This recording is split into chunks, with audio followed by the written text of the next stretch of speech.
Okay, so you must please forgive me if I cough and cackle during the recording. I have been quite ill. I am feeling, thank God, a little better, but still quite chesty and nasally and that kind of thing. So I'll be more nasal than usual, lol. Anyway, what I have done is I have asked 2 students today to please present their or represent their F3 assignments to the class who are not a lot of people here, but that's fine. I'm going to obviously put the recording on YouTube. I'm going to go on record and say, you know, my feelings very strongly about what is it? It's directly proportional, not inversely proportional. So it's linear, directly proportional to, there is a strong link between class attendance and class performance, in my opinion. And I've been doing academics a long time. I have multiple degrees. And even at this late stage of time, I still attend classes as much as I can. I'm not as diligent and disciplined as I'd like to be when it comes to class because I am quite busy. I have clients, I have you guys, I have other commitments, etc., etc., etc. But I do try. I know you guys are the same. I know some of you guys work. I know some of you guys are quite busy with other stuff, and you have family commitments, and you know it's always getting to campus and etc., etc. So life is hurly-burly, as it is in the 21st century. But anyway, so this will be recorded, but I would strongly encourage you guys, there's definitely a correlation between class attendance and performance in assignments, simply because you get nuanced information about the assignments, you know, that can be discussed in class. So students will sometimes come to me and say, I'm not sure what I was supposed to do there, I'm not sure what I should have done there. But if you come to class, you'll get a feel for what you know works and what doesn't. And guys, there is truth to the matter that, you know, if somebody else had done this course with you guys, if it hadn't been me as a lecturer, the outcomes would probably have been different. You know, there's some lecturers that you get along with, some lecturers that you don't, some lecturers that are very strict and very high standards, some lecturers who are a little bit more lenient. I've seen that in my own studies at UNISA. I have you know, a lecturer. Her name is Dr. Sapuru, and she is very strict. I mean, she used a term that I've never ever heard before in my entire life in one of my assignments called mosaic plagiarism. I'm like, what the hell is mosaic plagiarism? I mean, I have an idea of what she means, but anyway, so she's very strict. So, you know, it just depends. And then you get one of the other chaps who's like, no, I'm not going to mark you that strictly. And it really just depends, you know, and some lecturers you find you know, you form a bond with, and others maybe not so much.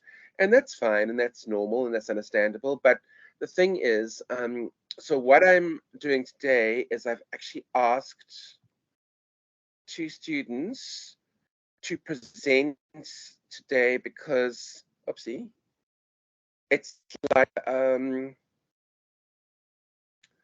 it's almost like a best practice thing, and none of the assignments was perfect. There were great assignments. The assignments that weren't that great had great moments in them. There were some very good things, and everybody contributed something. And there is no doubt in my mind that all of you deserve to be at 4th year level, and all of you have worked to be here, and all of you are capable of passing this course and 4th year, and then completing your degrees. That goes without saying. I have complete faith in you guys. But for whatever reasons, for you know, because of interpretation of briefs, because of an understanding of what I require, because of what is required by the coursework, because what is required in terms of the National Qualifications Framework at NQF Level 8, etc., etc., etc. And don't feel bad. I've just recently given up on trying to get a distinction for one of my classes at UNISA because I just realized that I'm just not cutting it. You know, it's just not working. And I'm like, okay, well, sometimes you need to stop trying to, you know, smash a square peg into a round hole and beat the baby to death. Just let things lie as they will. I'll probably pass the course. I won't do as well as I'd hoped, but You know, these things are difficult. They really, truly are. And you guys have to marry the very difficult ground between academic achievement and academic requirements, and then also, you know, being ready for going into industry. That's really important. So, guys, I really want you to keep that in mind. You need book smarts and you need street smarts if you want a degree. But at the end of the day, what's more important is the street smarts. You know, it's better to have on-the-job training and good experience than it is. But if you can combine that with an academic grounding, well, that is dynamite. That really truly is. Okay, so I've asked 2 students. I'm going to ask Dennis to present his first, and then I'm asking Tubby Singh to present her second. What's quite nice about Dennis is, as far as I recall, he presented his in PowerPoint. And then Tubby Singh actually used Canva for hers, and because she's a working girl, or a working lady, should I say, working woman, she can afford fancy Canva, you know, so she's got these little twirly bits, which were wonderful to see, and it was very nice to look at, but it didn't, you know, it's not like, you know, it enhanced her assignment. It didn't necessarily make her assignment you know, get marks more than others. There were other students who presented you know, thanks, Dennis, for sharing your screen. There were other students who presented in PowerPoint, and you know, it was very much that it was stuff that they pulled off the internet, and it was great. I mean, you know, there were 1 or 2 assignments where students didn't make a lot of effort, but most students made a lot of effort. So I just want to congratulate you guys, and this is really meant not to make you feel insecure about your submission, not to make you feel unworthy. You are all worthy of being in this class. You still are worthy of being a human being. Nobody can deny you that privilege and that right. I think especially in what's going down in Israel and Palestine at the moment, I think it's important for us to remember that we're all human. You know, and it's actually quite shocking. It really is. But anyway, so you are worthy. You are worthy of. And I know this is not some Zen Buddhist like, Rob, can you get to the point? You know, it's like, you know, whatever. But you're worthy of recognition, and so I just want to let you know that that is the case. You know, so you are worthy, and so use this as an exercise to help you prepare for a better S1 presentation. But these were 2 presentations that I really felt were great. Like I said, not perfect. There is no such thing as a perfect assignment, guys. Nobody ever submits perfect work.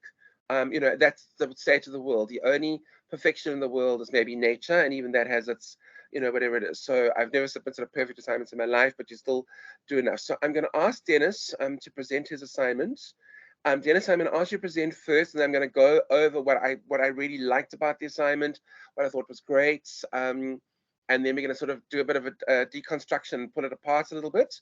You guys are most welcome to ask questions of me or of Dennis, and then I'm going to ask Tubby Singh to present her assignment, and we'll let her present first. I'm going to do deconstruction and focus on specific things that I thought were excellent that I'd like to see in all of your assignments moving forward.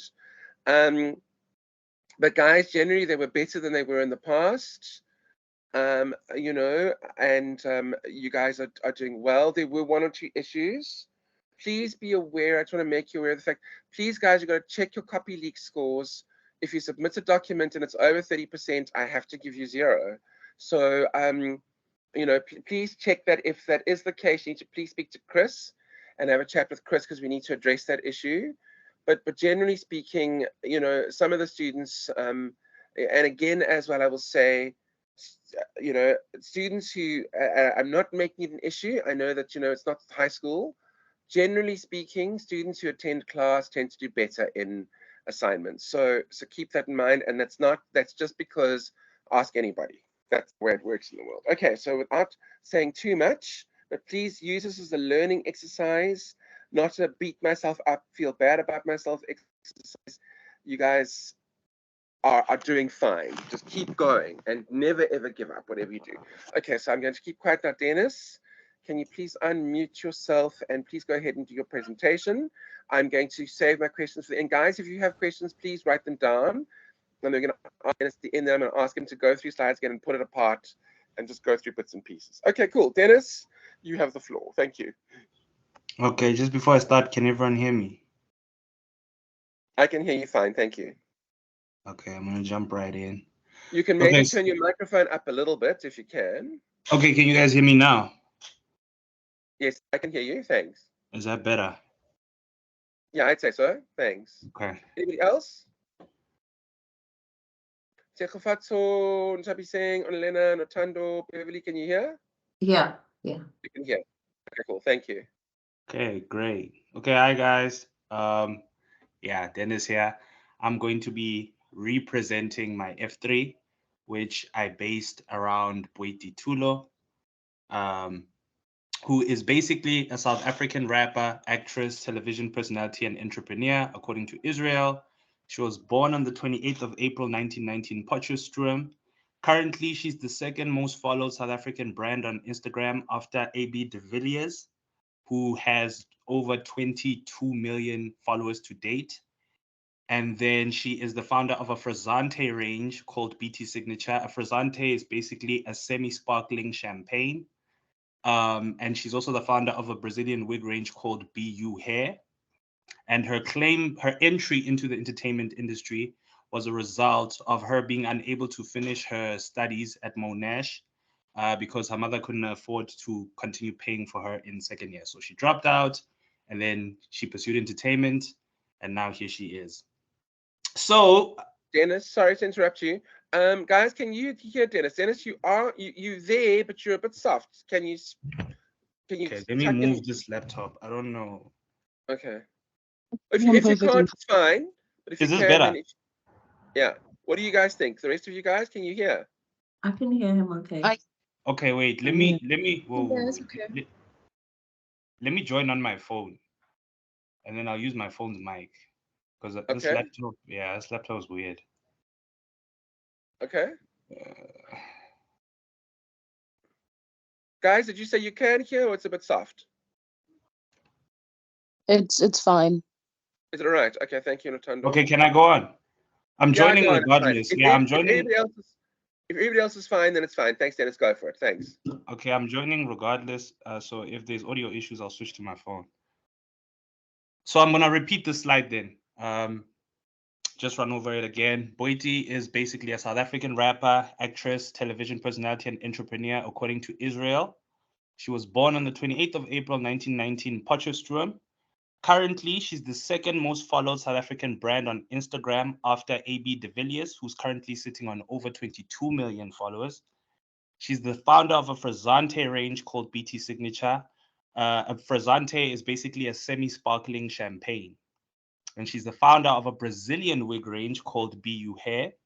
And her entry into the industry was resulted from her being unable to complete her studies at Monash. She was doing psychology and criminology, but she couldn't finish because her mother couldn't continue funding her studies.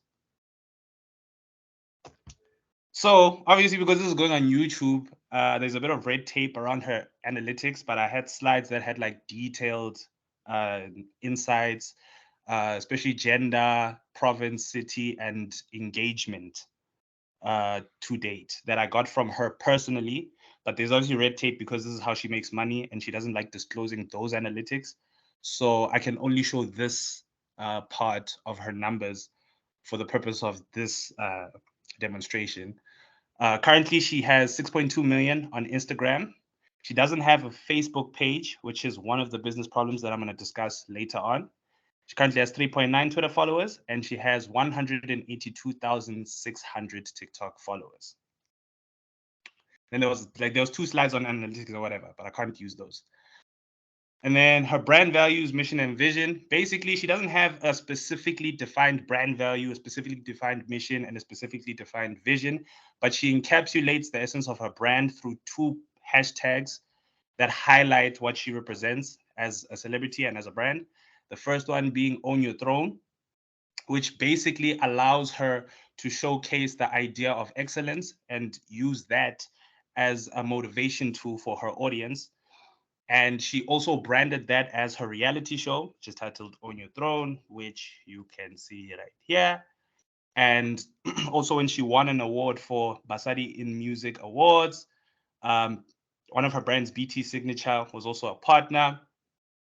She used the hashtag Own Your Throne. So the whole idea in this hashtag is to highlight excellence and to motivate people to go out there and be at their best. And then the second brand value, mission, and vision, inverted commas, the second hashtag that she represents is hashtag make your mark, which basically is her corporate social responsibility. That's the second perspective of her brand. And the whole idea here is to empower people through acts of philanthropy and goodwill. And an example we have here is she did a sales promotion with her BT signature Frizzante, where every time you purchase a six-pack, they donate sanitary towels to those who are in need. And as you can see here at the end of the Instagram post, she also uses the hashtag Make Your Mark. And she also branded Make Your Mark as part of BT signature. So those are the two basic ideas that encapsulate the essence of her brand.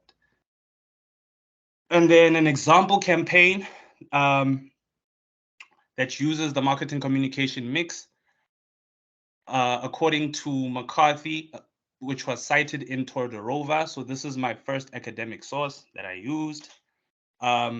Essentially, the campaign that I enjoyed was the way she rolled out her music career. So I was, as someone who does music, obviously, also who's involved in the music industry, I watched her rollout and watched the way she introduced herself to the industry. She released 2 records that did really well under Universal Music and Def Jam, which is who she partnered with throughout the rollout. So in the context of advertising, Universal Music and Def Jam, they would obviously run sponsored ad content on digital platforms. So that's your Facebook sponsored posts, your Instagram sponsored posts, your Twitter promos to generate buzz around her releases. And in this case, according to Deuse, which is my textbook, the label acts as a full-service agency that recoups marketing investment in the form of royalties, which is not a typical way agencies work. Usually you pay an agency and then they deploy services, but in this case, they changed the way they price their services. So they front all the money, do all the marketing out of their own pocket, and then they recoup it in the form of royalties of the sales of your music.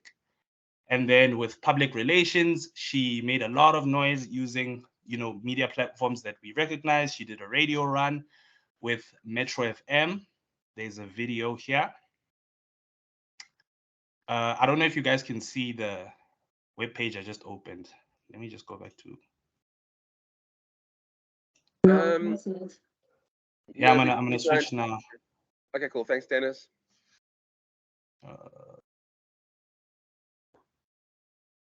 Can you guys see now? Yes.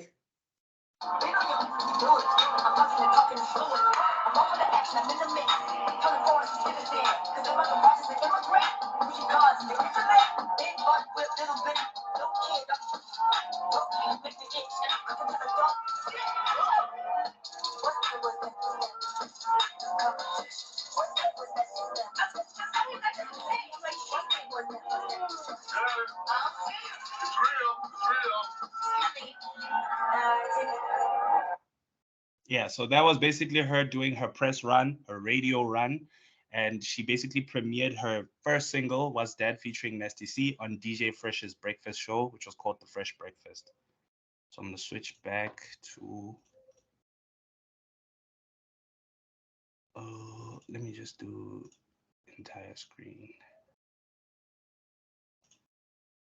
Okay, and then she also did, Slicker on Life is basically a hip hop platform on YouTube, which is reputable to push the culture forward and is very respected in the genre of hip hop. So unlike Metro FM, which is very broad in terms of audience, Slicker on Life is very niche. It focuses on the hip hop audience. And she did an interview there explaining her venture into music, etc., etc. So I'm also gonna play a soundbite. Yeah. In fact, I remember a time, and someone reminded me the other day actually that I think it was 2014.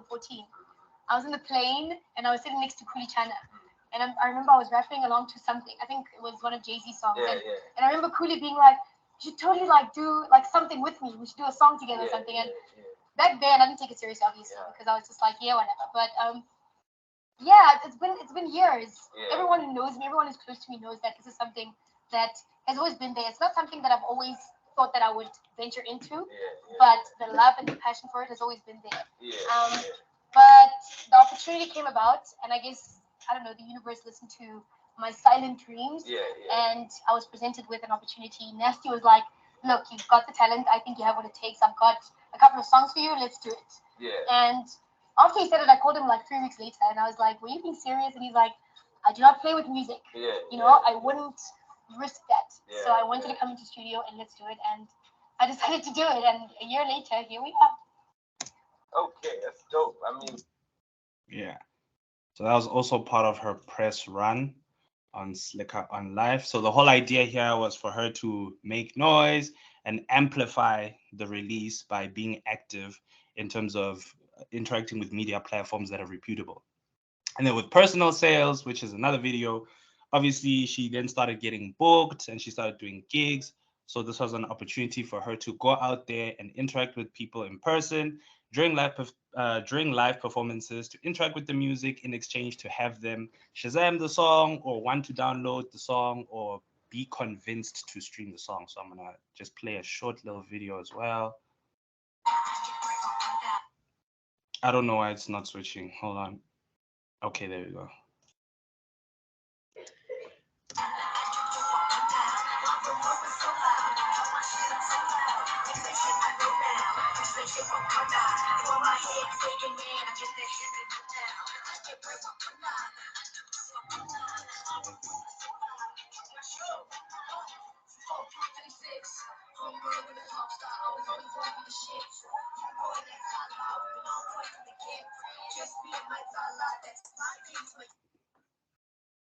Yeah, so then, oh, sorry, let me mute my phone. I just rejoined, sorry. And then with direct marketing, obviously she has a very big social media presence. So she milks that to interact with her fans, post content around her releases.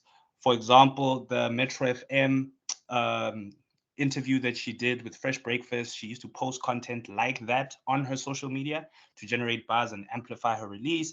And then she also released Was That and Buckeye music videos in order to amplify this rollout that I'm talking about. And then with sales promotion, at the time I was interacting with Rob, I had felt like the label, because I was looking at it from the perspective of Universal Music and Def Jam, I felt like there isn't really any evidence of a sales promotion the way I was thinking of it. However, Rob and I went back and forth, and the perspective that was eventually agreed on is that performing your music is also still sales promotion. However, understanding that I had room to also criticize this particular campaign, I had felt like it would have been great if the label did things for her. So if she did her own event, that for me would have been a better form of sales promotion than for her just being booked and performing, because I had felt like in the context of marketing and revenue, when you go to someone else's show, you're making that promoter, you're giving them the success. You're just the performing act who's going to help them monetize their business. And if that was the case for her own show, then she would have been able to have greater success in the context of sales promotion, because money would be going directly from the consumer into her pocket, instead of her just getting a booking. And then the challenges that are facing the brand. So for me, I felt like the biggest thing was Boity Tulo is very successful. As I said, she's the second most followed brand on Instagram after AB de Villiers. Everybody knows the face. She was very successful on TV. She ventured into music, as I illustrated previously. She did very well in that. However, her products, BU and BT Signature, are not as renowned. And I just felt like the position she's in right now gives her a lot of potential for her to become a mogul, similar to P. Diddy. However, I feel like she hasn't tapped into that. So I created a marketing communications mix strategy that aims to push her bride products so that she doesn't have to rely on the ambassadorships and the endorsements that she usually does. And she can launch her own website called boity.com, where we can really focus on taking the traffic that she already has, putting it on a platform that has everything that's hers, and trying to convert all of those numbers into sales so that she can make more money. And then according to Fenta and Bueta, which is my textbook, this might seem complicated, obviously, because my marketing plan consists of two different products and two byproducts and one main products, so Boity being the main product and then these being the byproducts. It's very complicated to come up with a strategy that encapsulates all of those. But according to Venter and Botha, strategy is generally emergent, messy, and experimental. So in a practical world, obviously, we'd have to adapt to how this marketing strategy is engaged with throughout the public. So I troubleshoot as I go, basically. So the idea is to introduce a website called boity.com, and the primary objective is to market Boity's byproducts to improve sales. The main idea is to transform Boity just from being a celebrity whose face we all know, who has 6 million followers on Instagram, and really rebrand her into a renowned mogul like P. Diddy, whose products fly off the shelves by introducing a website that aims to consolidate the audience that she has. So the 3.9 on Twitter, the 6.2 million on Instagram, and the 186,200 on TikTok, consolidating all of those numbers and trying to transform those into sales. The campaign name is obviously boity.com. The campaign values are in line with her basic brand values, which is the hashtag make your mark and hashtag own your throne. And then Barami and Evans, cited in Kuhn, which is my other textbook, coined the term flexible recycling, where structure and culture breed a microeconomy that can adapt fast, allowing capital, ideas, and people to be allocated. I'm saying this to say that in the context of this plan, the idea is to flexibly recycle the audience that she has and turn that into a microeconomy that can adapt fast, allowing the capital that she has, Boity, as a renowned celebrity, her ideas and the people that she interacts with to be reallocated into a market where products are being sold and people are actually buying tangible things off of her. And then according to Deuse, this creates a whole new content model. It displaces the current one, but it doesn't destroy it. So it doesn't mean just because she's jumping into mogul mode and we have boity.com and we're selling products that she's not an influencer anymore and she's not doing all the other work she's known to do. She can still do her music. She can still collaborate with other brands and do brand partnerships for social media because she makes a healthy amount of money off of that. However, she would also have a very successful business independently. My advertising strategy, I got it from an advertising textbook, basically, and I looked at 3 aspects to which she could deploy advertising in the digital space. The first one is filmed entertainment, according to Gillies, Meyer, Berger, Archibald, Berger, Bean, Steven, Elof, and Story, where we sponsor product placements on filmed content, such as YouTuber videos, local series, or podcasts. And basically the idea here is to be able to take the physical products and the branding and put it in videos that are specific to niche. So for example, someone like Mihlali, who's known to be the YouTuber who introduces cosmetic products to us, or K-Yams, they can get some free merch, BU products from Boity to include in their videos. And the reason why I chose this type of marketing is because filmed entertainment has a long life cycle, especially when you look at podcasts and YouTube, right? So for example, if she gives an emerging YouTuber the wig and she does this haul and she isn't really big now, 5-10 years from now, she might blow up and become the biggest YouTuber in the cosmetics market. And that BU video will still be there. So it can still aggregate numbers, which will give us marketing in the future, right? And then also for people who do culinary based or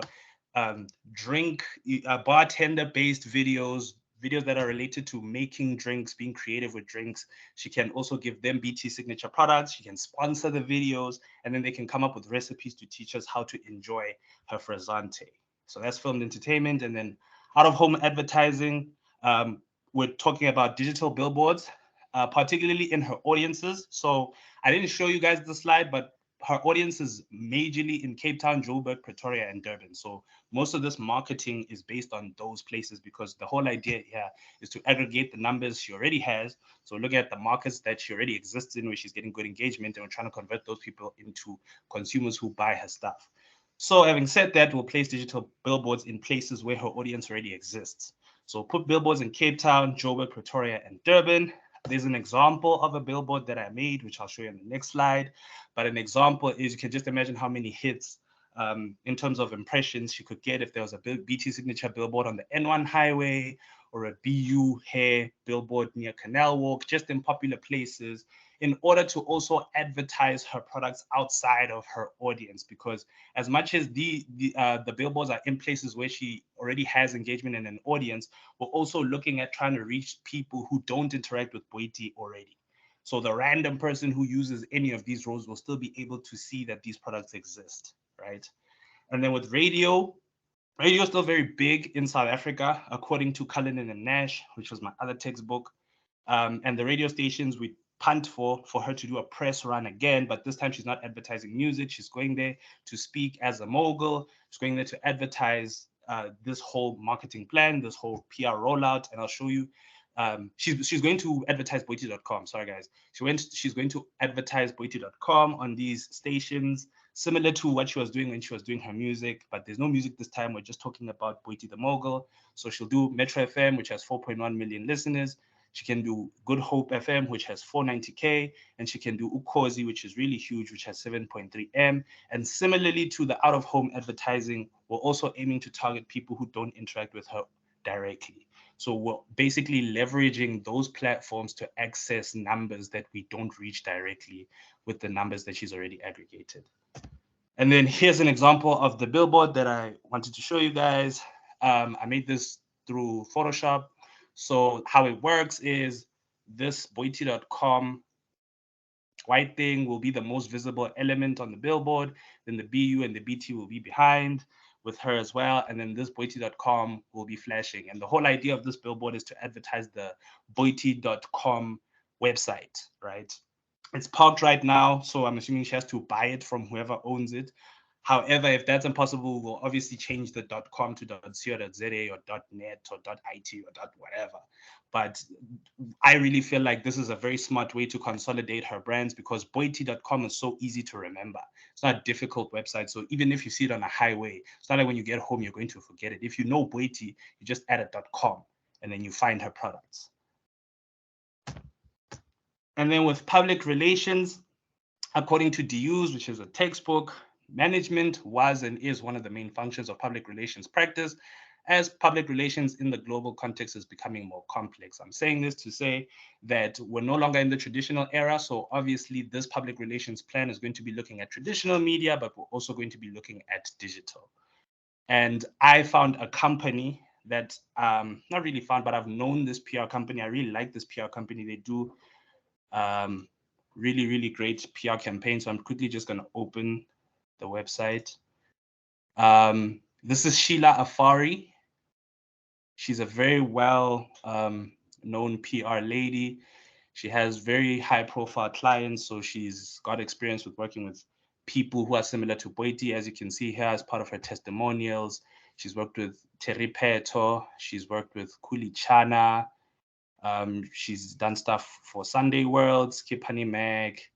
And if we look at her clients, there's some familiar faces. If you do know people, if you do know some of these musicians, as you can see here, this is Ami Faku.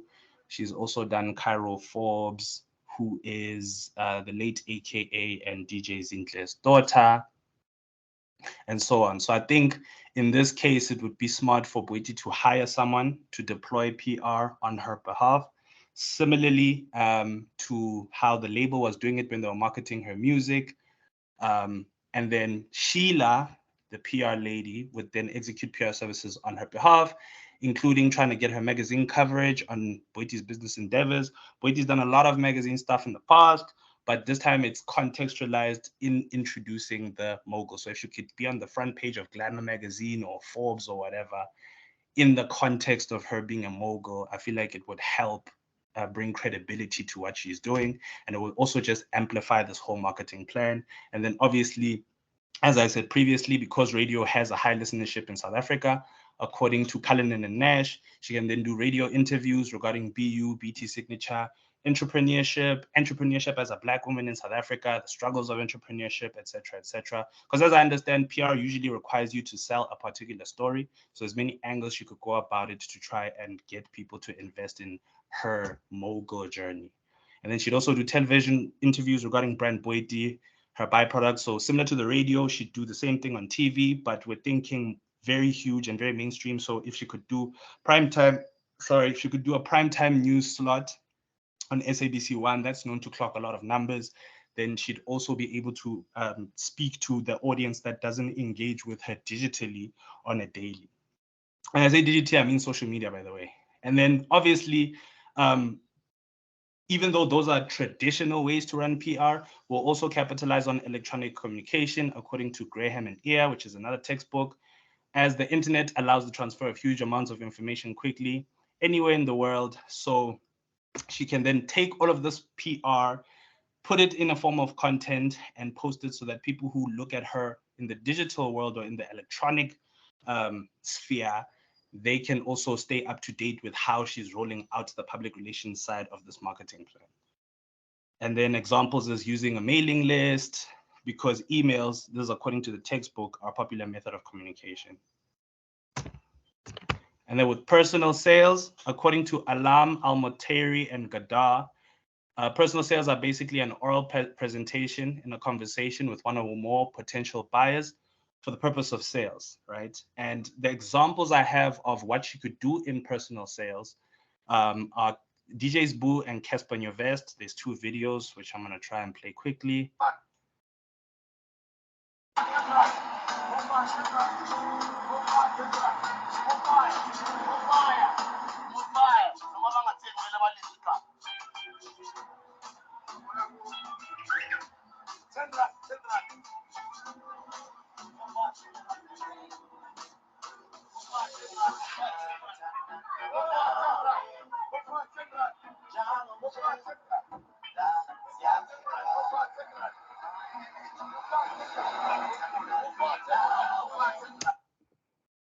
Okay, so one of the ideas of personal sales I have, looking at DJ's Boo as a case study, is to use Boiti as inverted commas opinion leader, which is according to Detroit and Erdis, which is another textbook.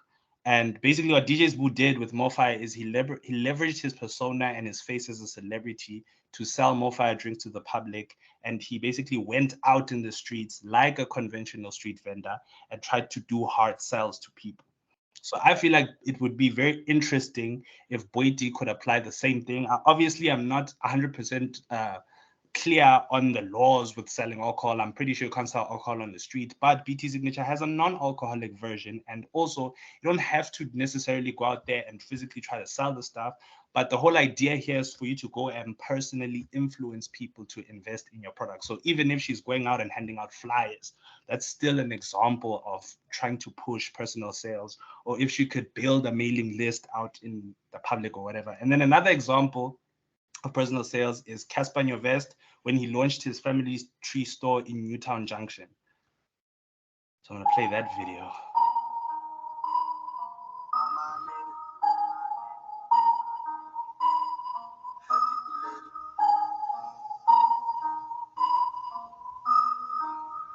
I drop the top to the portion, I stick out my head and scream, Mama, I made it. Mama, I made it. Damn. Man, this what they be waiting for. I bet all your dreams are back to nigga, what you hating for? Stop fucking every day in my side, my defense. I wake up every day feeling like, yeah, shut the leg, shut the leg. Okay, so the idea here is to obviously not necessarily, it doesn't have to be a physical store. It doesn't have to be a physical store because obviously I don't know how she's scaling the business to date, but she can do pop-up stores in popular malls, in the spaces where her audience exists, right? So in Johannesburg, she could do a pop-up store at Mall of Africa in Sandton. And basically in the pop-up store, she could just have a Boiti.com little banner, and then she has some BT Signature, and she has some BU products, and then she is the cashier there. So the whole idea here is to still use her as an opinion leader and still push personal sales, but we're putting it in a particular area and we're doing pop-ups so that there's a little bit of exclusivity behind it. Like if you don't come this week, this pop-up store is going to be gone. You're not going to meet Boity. You're not going to be able to meet Boity. And so in the context of this whole plan, she needs to document this content, right? I feel like it's important for her to document all of this content, because her documenting all of this content leads to the next slide, which is direct marketing. So this for me is the one where she takes it home, because she's already very successful and very established on social media. So she can take all of the content that she was procuring and post it on her social media to influence the digital audience, so the audience that interacts with her on social media, to go and engage with Boity.com, and for them to feel like there is some sort of rapport building behind her mogul journey. And then, according to Todorova, which is my third academic source, Boity can communicate directly with her target audience to generate reactions and transactions. So the whole idea here is to post, to get a reaction, to take that reaction and hopefully to turn it into a transaction where people buy her products.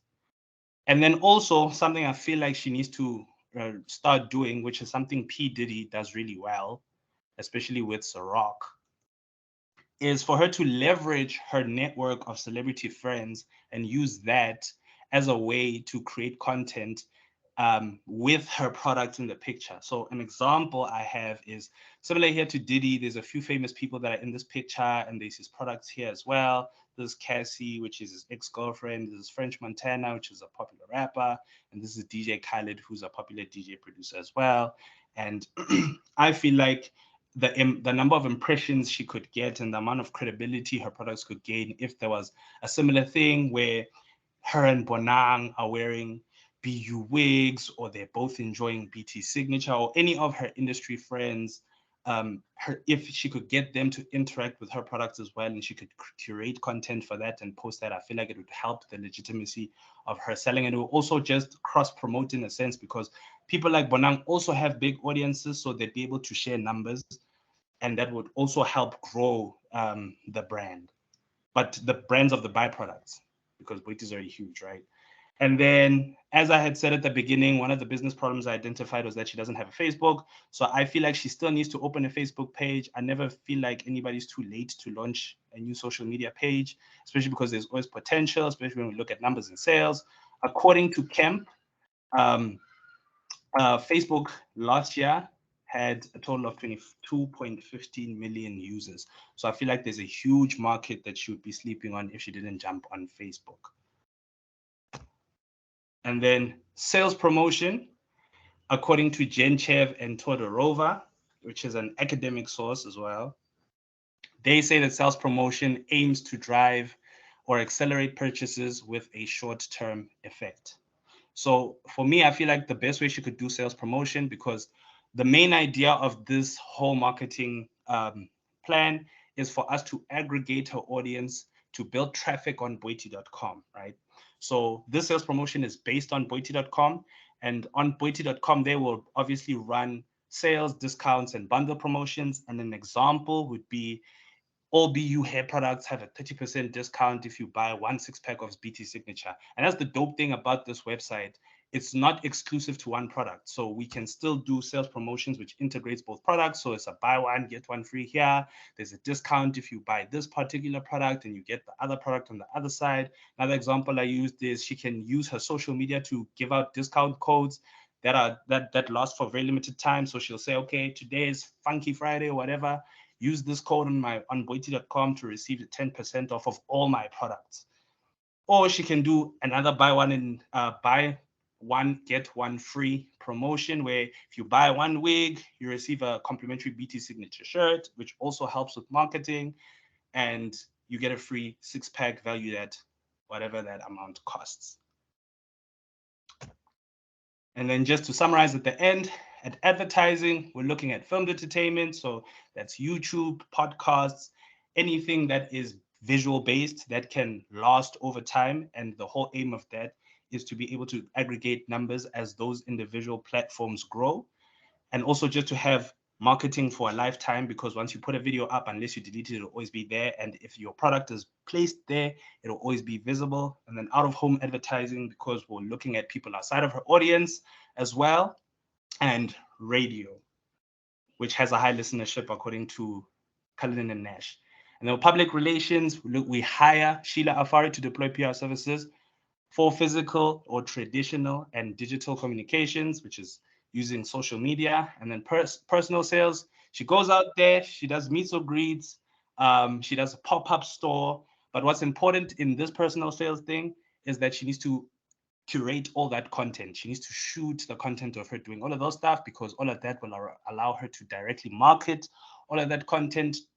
So it will help with her social media activity. Then the direct marketing also looked at her integrating with her celebrity friends, like Diddy did with French Montana, Cassie, and DJ Khaled. And then obviously she needs to open a Facebook page. And then with sales promotion, she can open a boity.com website, which has specials, including discounts, bundle offers, and a buy one, get one free. And I think that is the end of my presentation. Thank you. Thank you very much, Dennis.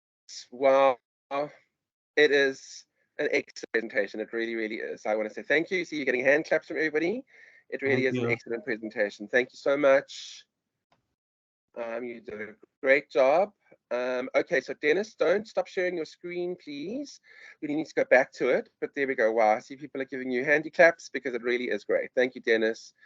Okay, cool. So this, guys, this is an example of something that I really felt was met the brief. So I'm going to go through it slide by slide, but with not too much detail, because I still want, obviously, Ntabi saying to present hers, which is great, but we have time. So Dennis, I think the first thing I'm going to do is I'm going to let you just take the lead again and show me, please. I'd like to see your 3 academic sources, your online sources. I know I said to you, don't worry about the textbooks, but just the 3 academic online sources that you can. So show me the reference, please. Maybe speak through the reference a little bit that you mentioned, and then show me the source that you highlighted, which I thought was really, really, really diligent and thorough. And then we're gonna look at some things as well. So it's cool. Thanks, Dennis, if you can. Thank you. Okay, I just need to remember what's what. So just give me a second. Let me just. No problem. Okay.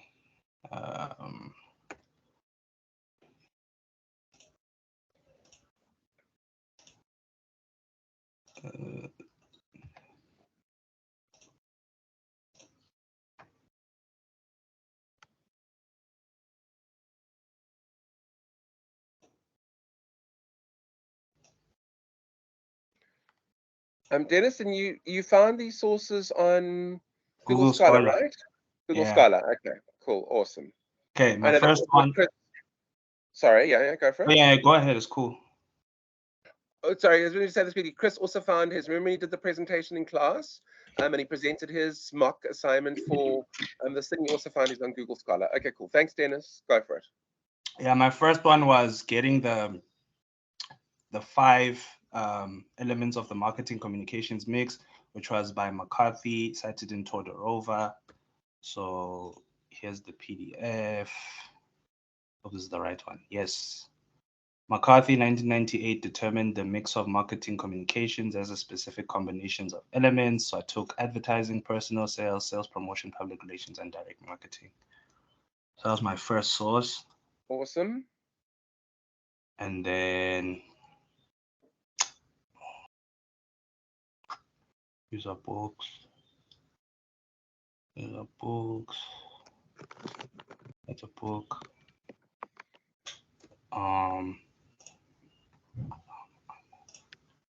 And Godard.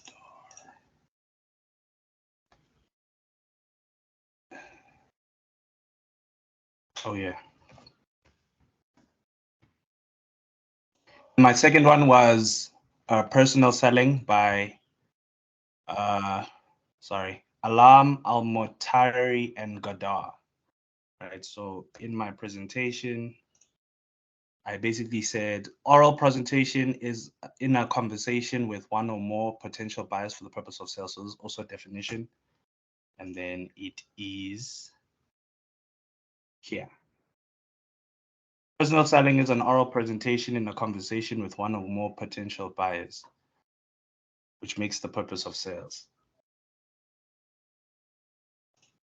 Personal sales. Yeah. Good. And then my third one, I think it was Todorova as well. Yes.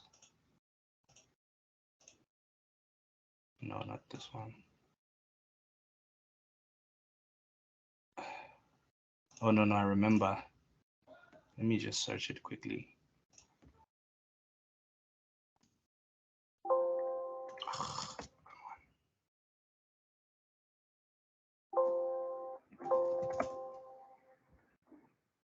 Yes, my third one. I hope I'm doing this correctly. No, I didn't do it correctly. Todorova and Genchev. I just need to remember what slide it is. Sorry, guys. It is 14. Okay. No worries. Yes. Sales promotion aims to drive or accelerate purchases with a short-term effect, according to Genchev and Todorova, which is sorry. Yes. Sales promotion is one of the promotional mix elements. It's a unique technique impacting the buyer through personal communication and a system of market instruments to provoke or accelerate the purchase with short-term effect. That was my third reference. Awesome. Thank you, Dennis. Okay, so what I would say there is love the fact that you highlighted the sources. Love the fact, Dennis, can you go back to your presentation for me, please? I just want to still be Okay, able cool. to Sorry. No worries. Thanks. Okay, cool. So love the fact that you were able to, and when you go to the beginning for me, please. Thanks.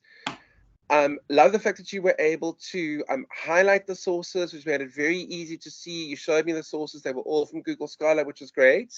And Dennis, what I was going to say to you guys, remember, I mean, whenever I submit my own academic work, that's what people say to me, how did you do the exam, Rob? How did you do the assignment? I'm like, I don't know. I'll tell you when I get the results, because it's very hard to judge your own stuff, okay? And the thing is, so you guys, there were all elements, all of your assignments had elements that were really, really nice.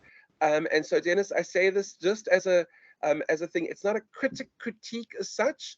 It's something that you could work to maybe improve, because there are fewer sources for your S1. So what you did was you used the academic sources, which was great. I think for the S1, what you can do is delve into the theory more deeply. So, go read a bigger stretch of the article and then give me some theory behind what makes an effective sales promotion, or what makes an effective direct marketing campaign, etc., etc. But you nailed it in as much as, you had your academic sources. I would say just take it deeply. So, okay, the first thing is your presentation is beautiful. It looks amazing. It's pretty. I love the use of colors. She's a pretty woman. And it's so well done. You put it well, and people are like, oh, but Rob, I don't have a graphic design skills. Guys, that's not important. There were students who presented stuff that was beautifully presented anyway, and it didn't require, I'm not looking for graphic design. Okay, so everybody brought something to the party. So, but this is very beautifully presented. Dennis, I must give credit where it's due. Please scroll to the next slide for me. Let me have a look, please. Dennis, you with me? Maybe. Okay, Yeah, there we she's go. taking time. Sorry. Okay, cool. So there's an overview, and like I said to all the students, there was only one student who did it. Love the stuff over here. There are no academic sources. That, as you remember, Dennis, when I was discussing my criticism, there's no academic source. So why is it important, to introduce a brand? Why is it important to give a background? What is the importance of PESTLE, so on and so forth? So, and I know I mentioned that to you in your presentation, but even so. I said the same thing to Ntabi Singh, and I'm not trying to, I'm not trying to upset anybody. I said the same thing Tabi's saying. I said, the overall quality covers over, a multitude of sins. So, and like I said, nobody's perfect. When I get feedback on my assignments, I mean, I got a distinction for one of them. She said to me, you didn't include enough theory. I'll give you the marks. I know you did the work, but you didn't include enough theory. So I'm like, okay, thank you, Dr. van der Merwe, appreciate your feedback, etc., etc., etc. And she was still okay, so the thing is, we're always striving for better. But the one thing that I will say, Dennis, is I can unequivocally and with great confidence send you into industry next year, although I know you're already in industry, send you into industry next year with your BBA, okay, and having passed IMM4, okay, and say, okay, if somebody asks you to put together an integrated media management campaign that embraces all 5 elements of the marketing communications mix, I feel very confident that you'll be able to do it, and you would do it well. So that for me is the overall thing. So I'm like, okay, I have complete faith that the student understands the work, understands the concepts, understands the elements, has put it together, and has problem solved the brand, so it meets all the requirements. So, but this is really nice because it gave an overview. Dennis, please go to the next slide for me.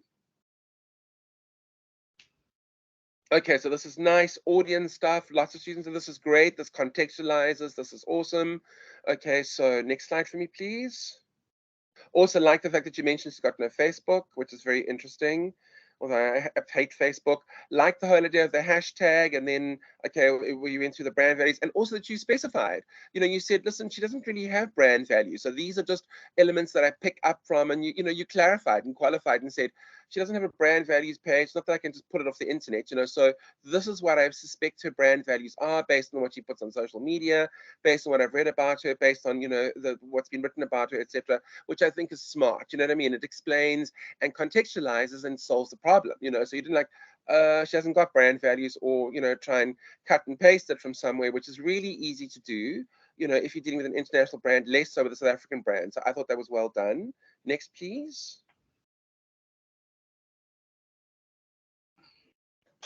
Okay, also whole hashtag make your mark thing, and also discussing, what it is that she does. I mean, for example, in partnership with the Menstrual Foundation, so that gives you the whole idea of, her foundation, and the idea that she wants to do more than just herself, leave a legacy, which is great, gives you context on what she is, and she really is, a strong personal brand. Excuse me.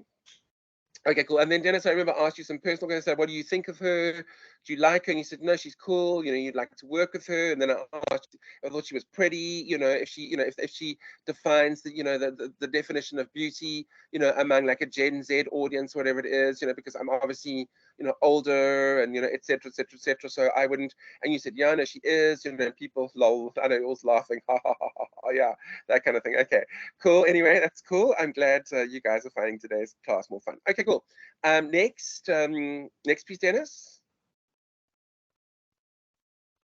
Okay, cool. And then you started delving into the stuff. So you discussed her career, and as Chris had suggested, although those students who broke this down into bigger slides, that didn't bother me at all. So if you used more than one slide to discuss, the past campaign, I had no issue with that. It was fine. I didn't limit you to one slide. So that didn't, if you didn't put it all on one slide, it didn't phase me. You didn't lose marks for that. Okay. So I love this. I love the way you went through the stuff with McCarthy, and you explained the source, which great. Then you went through the elements over there and what she did. I love the inclusion of the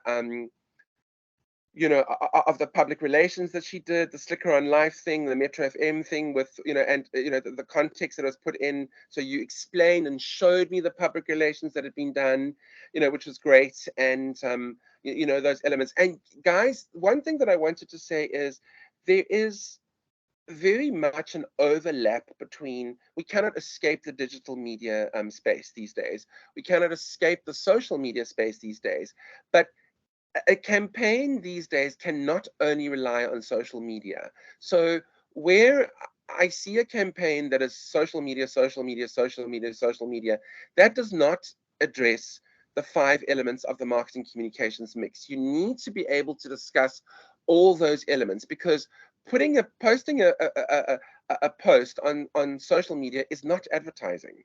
Okay, that does not constitute advertising. You can see there, run advertising or sponsored ad content on digital to generate buzz around Boiti's release, etc. Okay, and the label acts as a full service agency. Okay, so Universal Music and Def Jam, obviously it's a major label, so they would have picked up advertising for her, and so this was they had, you know, and they probably gave her an advance, and then they recouped that advance possibly and said we're going to take off the advertising costs, or took it out of her sales, whatever it was. I'm not really sure, you know, what the deal is.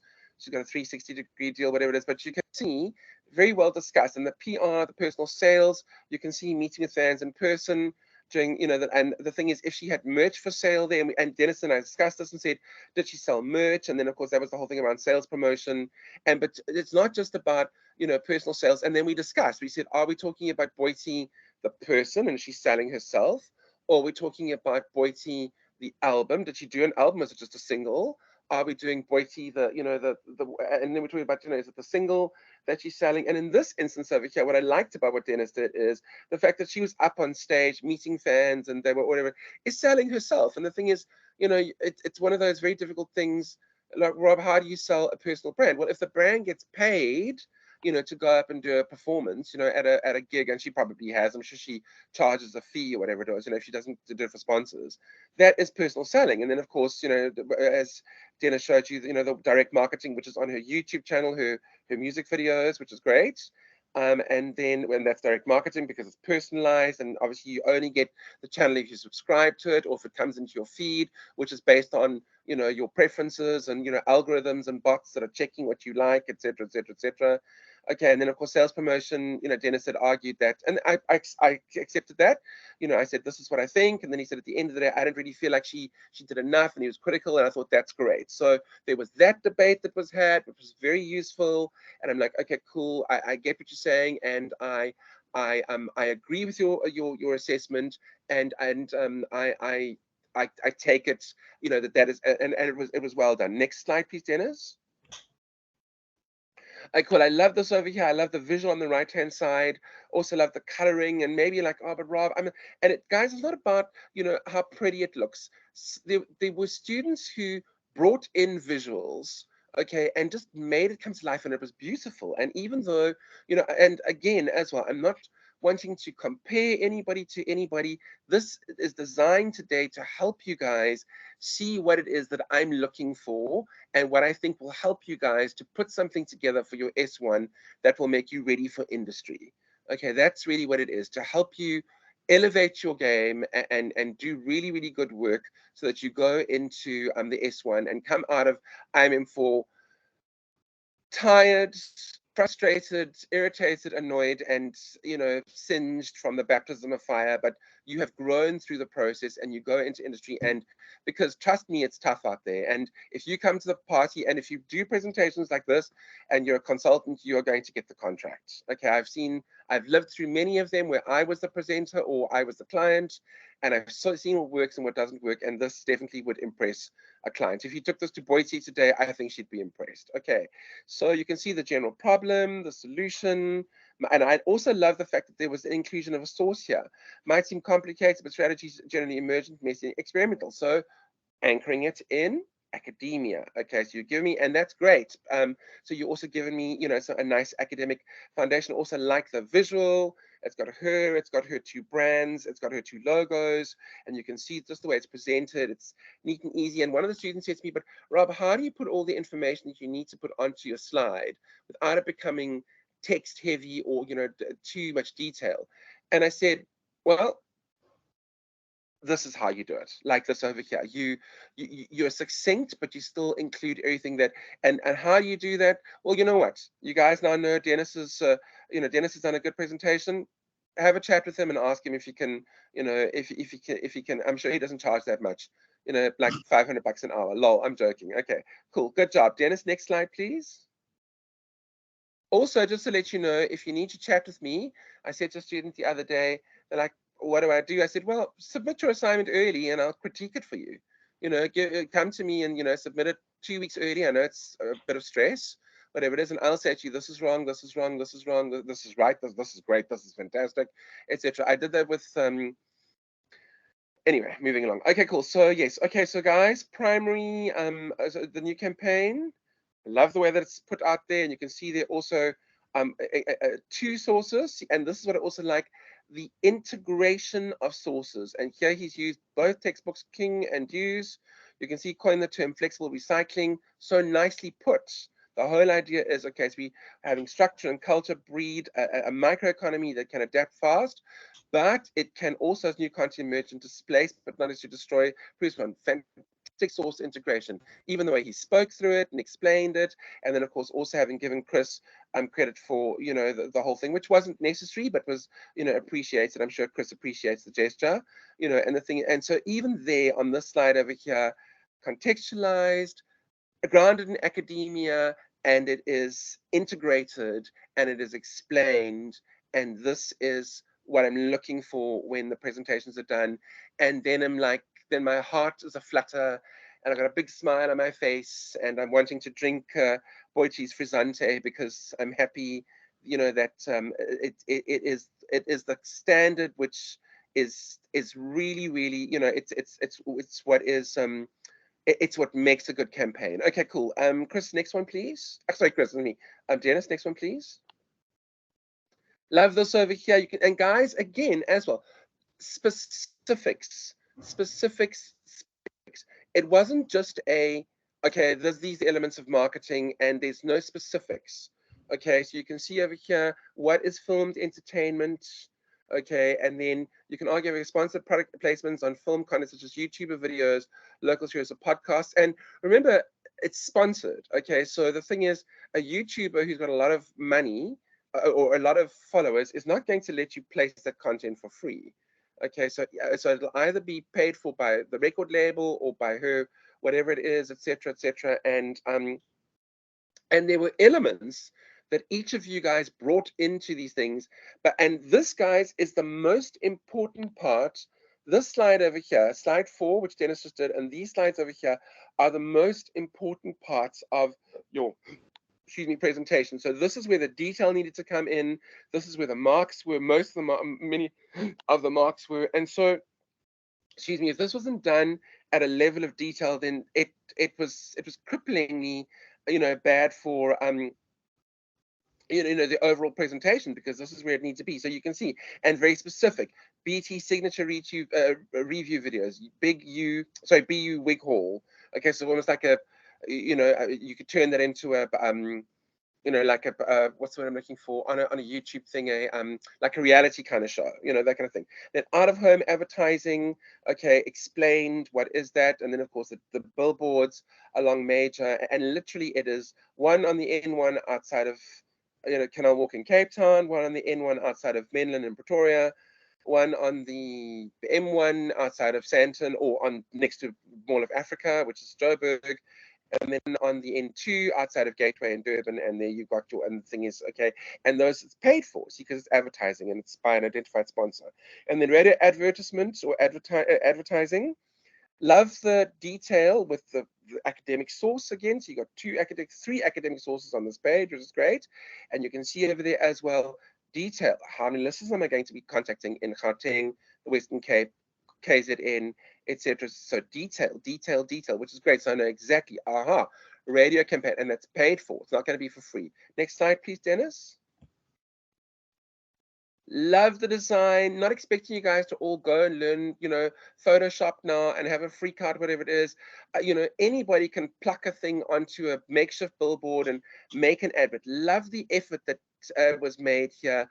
The extra mile that was gone, you know, to put something together to show me, wow, I can really see, I can visualize. I mean, I don't know this woman from a bar of soap. Like I said, I'm the completely wrong target market for her. And it's actually quite scary. I mean, I remember dealing with students 15 years ago when I was older than all the students, but much younger than now.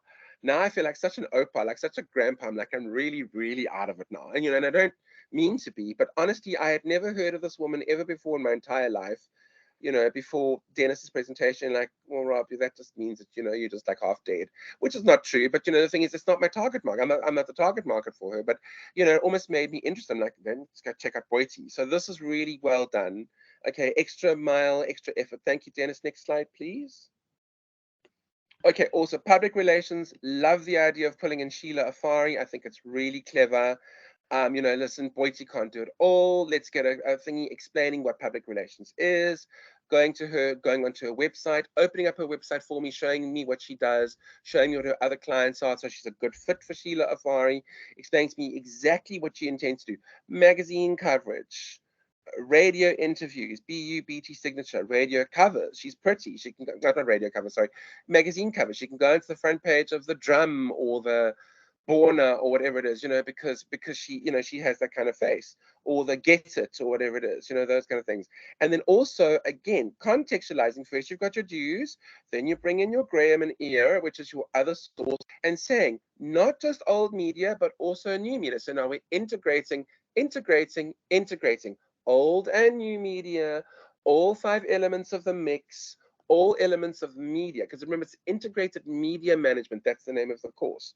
Okay, so internet, allow the transfer of a huge amount of information quickly, mailing lists. Okay, so, and the thing is, you can see this is an overlap between PR and direct marketing, because, okay, a mailing list, okay, is direct marketing. It's not PR, but there's an overlap because we have integration between the various media. Cool, next slide, please. Personal sales, love the idea. See over here, DJ Spoo has been a strong opinion leader, according to Dutoy and Erdis, which is one of your textbooks. Okay, so if you're a strong opinion leader and people follow you, you have almost like a cult-like status. People will be more inclined to buy your things. And of course, he was on the pounding the pavement, trying to sell stuff, which is great. Okay, and then the whole Casper Njoves thing with a pop-up store, which is also cool. I have actually heard of him, and I did that whole, fill the dome thing, or fill Orlando Stadium, you know, hashtag, whatever. So which is cool. And then of course, also again, taking it to the people. Okay, so you have your personal sales, which again has an overlap with, although technically speaking, if it's a pop-up store, it's not really a promotion. It is actually a store. So it's a retail space, which is not, you know, as temporary as a sales promotion, but it's not as permanent as a retail establishment. It's the in between, you know, which is so very, very cleverly done. Great idea. And then also the videos that he showed around that, which are very cool, and the DJ Spool video. So guys, just, you know, that brings it. And you might say, well, Rob, none of your classes are like that. I know.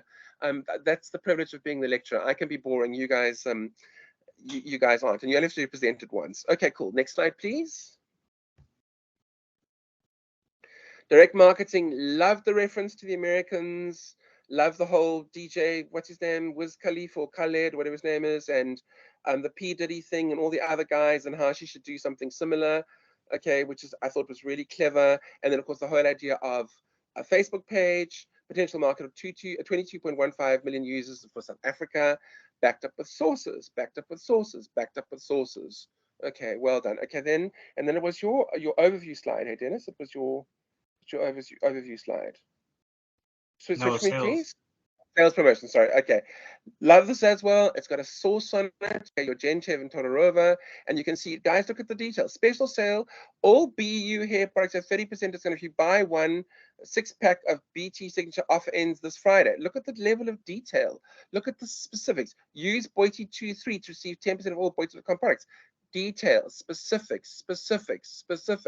This is a campaign that's definitely, it's not, you know, a list of the elements, a laundry list or a checklist of what needs to be included in a campaign that can be applied to any brand.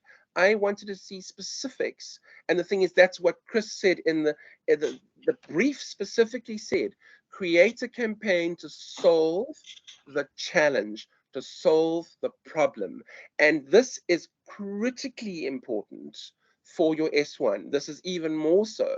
Okay, so if you have a look at what's going to be, when you're putting together your strategy for whatever brand that you're going to do of those list of 10 difficult brands, you've got to put together something that's going to critically solve the problem and solve the challenges. And if you do that, it's going to be really, really successful. So that is important. The devil is in the details, and it needs to be detailed. I asked Dennis, when did you start this assignment? He said, Rob, I was working on it for about 3 weeks, 4 weeks before thingy every day. So it's a lot of work, guys. I know it's a lot of work, but it's NQF 8. It's the equivalent of an honors. Okay, I'm busy with another honors degree at the moment, and it's a huge amount of work. It really, really is. So it's not for the faint of heart. I agree with you. It's not easy. It's not pleasant, but it's not meant to be. It's supposed to be a learning experience. And the thing is, it's like building muscles in the gym. Who goes to gym for fun? Well, I don't. I haven't been to gym for a long time. But anyway, who goes, whatever it is, it's to build the muscles. And that's what's required. I mean, I look at Arnold Schwarzenegger, speaking of, he used to go there and every time he did a rep, and they're like, how do you continue like a machine? He said, because every single time I did it, I knew that I was building muscles towards my Mr. Universe and towards my acting career. That's what you've got to do. You know, you've got to say, this is what I need to do to go into the industry and go make, you know, and if you do this, you are going to make money. You're going to be successful. It may take some time. It may, but this is what you're going to do. So Dennis, well done. It was a good job. I was very impressed. And it takes a lot to impress me. And I'm not saying that to, you know, put anybody down. Everybody deserves to be in this class. All of you can bring something to the party. All of you can do presentations like this. And nothing would make my heart more happy than to see 15 presentations that blow me away. And at the end of the day, Chris and I are exhausted. I mean, like, wow, they are an amazing bunch of students, because you are. And this is what I believe that you can do. So thank you, Dennis. Good job. More clappies from me. Good job. Let me see if I can give you a clappy. And then we're going to switch over. Let me give you, oh, where's the clappies? Oh, there we go. Hang on. Where are the reactions? Let me do a clappy for you. If we can find one. There we go. There's claps. And I'll do a heart. And I'll do a wow face. And I'll do a happy, smiley, giggly face. And there we go. Okay, that's all those. Okay, cool. Great. Thank you, Dennis. Appreciate it. Very good job. Okay, and now Ntabi Singh, are you ready to do your presentation? Yes, I am, Rob. Wonderful. Ntabi Singh, please take it away. Also loved your presentation. It was really great. So please show us what you did so we can all learn from you and see what we need to do to improve our standard going into the S1, sorry. There we go. Cool. Thank you, Rob. Can you see my screen? I can. Okay. So we'll do the same format. I'm going to let you present, and then afterwards I'm going to ask you to show me your, I think you didn't have all the, you do have one or two academic sources, eh? Do you have those? I have. No, sorry, I said you don't worry about those. I wanted to focus on for Dennis. Okay, cool. Okay, so I just want you to focus on your presentation. That was what I said to you. Hey, that's I remember. Okay, cool. Yeah, please focus on your presentation. And again, guys, as well, like with Dennis, not perfect. There were things that were missing. Okay, but even so, the overall effect was, wow, I was impressed. Okay, cool. So please, Ntabi Singh, go for it, and thank you. Thank you, Rob. So just a side note, I did use Canva Pro, but that's only because I saw this template and I thought it would be perfect for Prime, considering the colors. Otherwise, there are like lots of free templates on Canva that can be used without subscribing. Thank you, Ntabi Singh. That's very helpful for students and lecturers who are broke. Thank you. I even looked at Canva after I saw your presentation, like, oh, I should use those for mine. So thank you. It was very good. All right. Okay, so this is the integrated media management strategy for Prime. So understanding the brand. So the Prime hydration drink was born online from a need to challenge Gatorade. We don't have Gatorade in South Africa, but Gatorade is a rival and one of the leading sports drinks in the US, owned by Pepsi. So two YouTubers and sports icons, KSI and Paul Logan, combined their influence and following on their social media platforms to create Prime Hydration, which helped the brand go viral on its launch amongst their fans. So their target audience, according to NAS, is athletes, sportsmen, and the younger generation, which Levitt points out could be younger than 25. And then the vision and mission statement on their website, which is Prime Hydration LLC, is that Prime was developed to fill the void where great taste meets function. So Prime is a very new brand. I think it's just over a year old, so there isn't a lot of data online to show its progress over the years or during its lifetime. So, but I did pull up some stats on some of the leading energy and sports drinks. And according to Statista, Body Armor, which I also think we don't have in South Africa, Powerade, and Shine Plus are some of the leading brands in the energy and sports drinks industry. And then Red Bull and Monster, which we're more familiar with, are part of the top 10 that are leading in the world. Okay, so understanding the brand. Some of the brand values, and these are not listed on their website. I just had to look at the information that was available to sort of be able to derive what some of the brand values could be for Prime. And as guided by D'Angelo, one of the brand values is collaboration. So KSI and Paul Logan, in a statement that ties in with the vision and mission statement on their website, said, "We created Prime to showcase what happens when rivals come together as brothers and business partners to fill the void where great taste meets function." So with a shared following of over 40 million, the duo took advantage of their influence to propel this brand upon launch. And then another brand value is quality. And the duo further says, "We've continued to work countless hours to expand in retailers, reach new markets, and formulate new products we know you'll love." So this sort of indicates a commitment to the brand as well as to their followers. And then lastly, the last brand value is celebrity endorsement. Obviously, KSI and Paul Logan are celebrities in their own right. And according to Levitt, some of the brand's young fans say that they're not interested in the caffeine content of the drink, but instead that it feels special to be able to buy these drinks because they've watched these YouTubers for a very long time. So it's more like a connection. And this was said by a 16-year-old from Portland. So next, we analyze the integrated media campaign that was used upon launch. As I've mentioned, the brand is very new.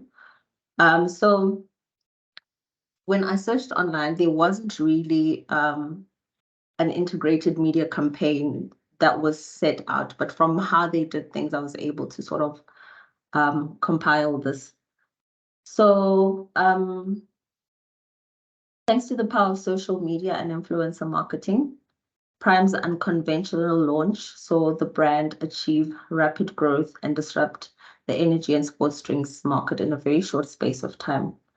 So while it may seem that KSI and Paul Logan are the sole owners because they are the faces of the business, they are also business partners, Max Clemens and Trey Steger, who own a majority of the brand, and together with their team, are driving the marketing and the brand through strategic partnerships and advertising. This is according to Foster.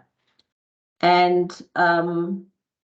even though this is the case that Max and Trey are the majority shareholders, this couldn't have been done. The success of Prime wouldn't be as it is today without KSI and Logan, as they are a crucial part of the brand's marketing.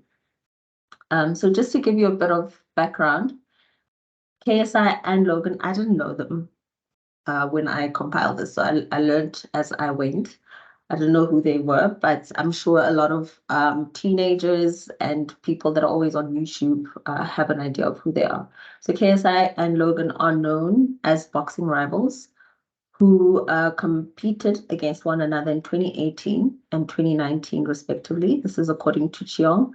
And just before the launch of Prime, and this was in December 2021, both KSI and Logan uploaded what looked like a promotional poster for an upcoming boxing match titled The Final Chapter. So this match was to take place in January 2022, live on Instagram. So this did create a bit of buzz, and people were wondering, their fans especially, what was it going to look like, a boxing match on Instagram. So it did create a lot of hype and buzz, and people couldn't wait to see what these two men had in store. So as I've said, the announcement of the upcoming match or supposed match created a lot of hype. And to the surprise of their fans, according to Cheom, the alleged match, so on the date, the 4th of January, it was the announcement of Prime. So there was already so much hype created around the event that fans, the anticipation that fans had been waiting in, they just wanted to get either their eyes on the match or whatever product was being launched. So Eddie Hammerman, who is the managing director of the 10 Group, a marketing agency that works with brands like Red Bull, says to Pandy that KSI and Logan employed what is called scarcity marketing, which is a tactic that entices people to buy a product before the limited offer expires and there's a supposed shortage. So the limited supply, limit the supply and then create the demand, Hammerman says. So this is clearly what they did, where they created hype around a supposed match, and then they launched a product on the date that the match was supposedly happening, and then launched a product which was available, I would say, in a limited form. So the official launch rollout was on the 8th of January, which was supported by a series of promotional videos on YouTube. So as you guys can see, a lot of what was happening with Prime and its launch was online. So this led to the product selling out within a day at an exclusive retailer, which is Aldi Supermarket based in London. This is according to Pandy. So like Hammerman said, limit the supply and then create a demand, which is what happened here. So now we go into the marketing communications mix of what could have possibly happened with the launch of Prime. So in terms of advertising, Prime partners with reputable brands and provides sponsorships for different sporting events. And this is, what's happening currently. It didn't happen initially, but it's what's happening at the moment. And through doing so, they are creating brand credibility. We all know that if I, as an upcoming brand, partner with a more reputable and big brand, the association creates credibility for my brand. And then Prime also partnered with Arsenal Football Club and is the official drink of UFC. This is according to Zen Agency. So the brands associations tap into one another's market, creating opportunities for growth and long-lasting impressions that will influence buyers' behavior over time.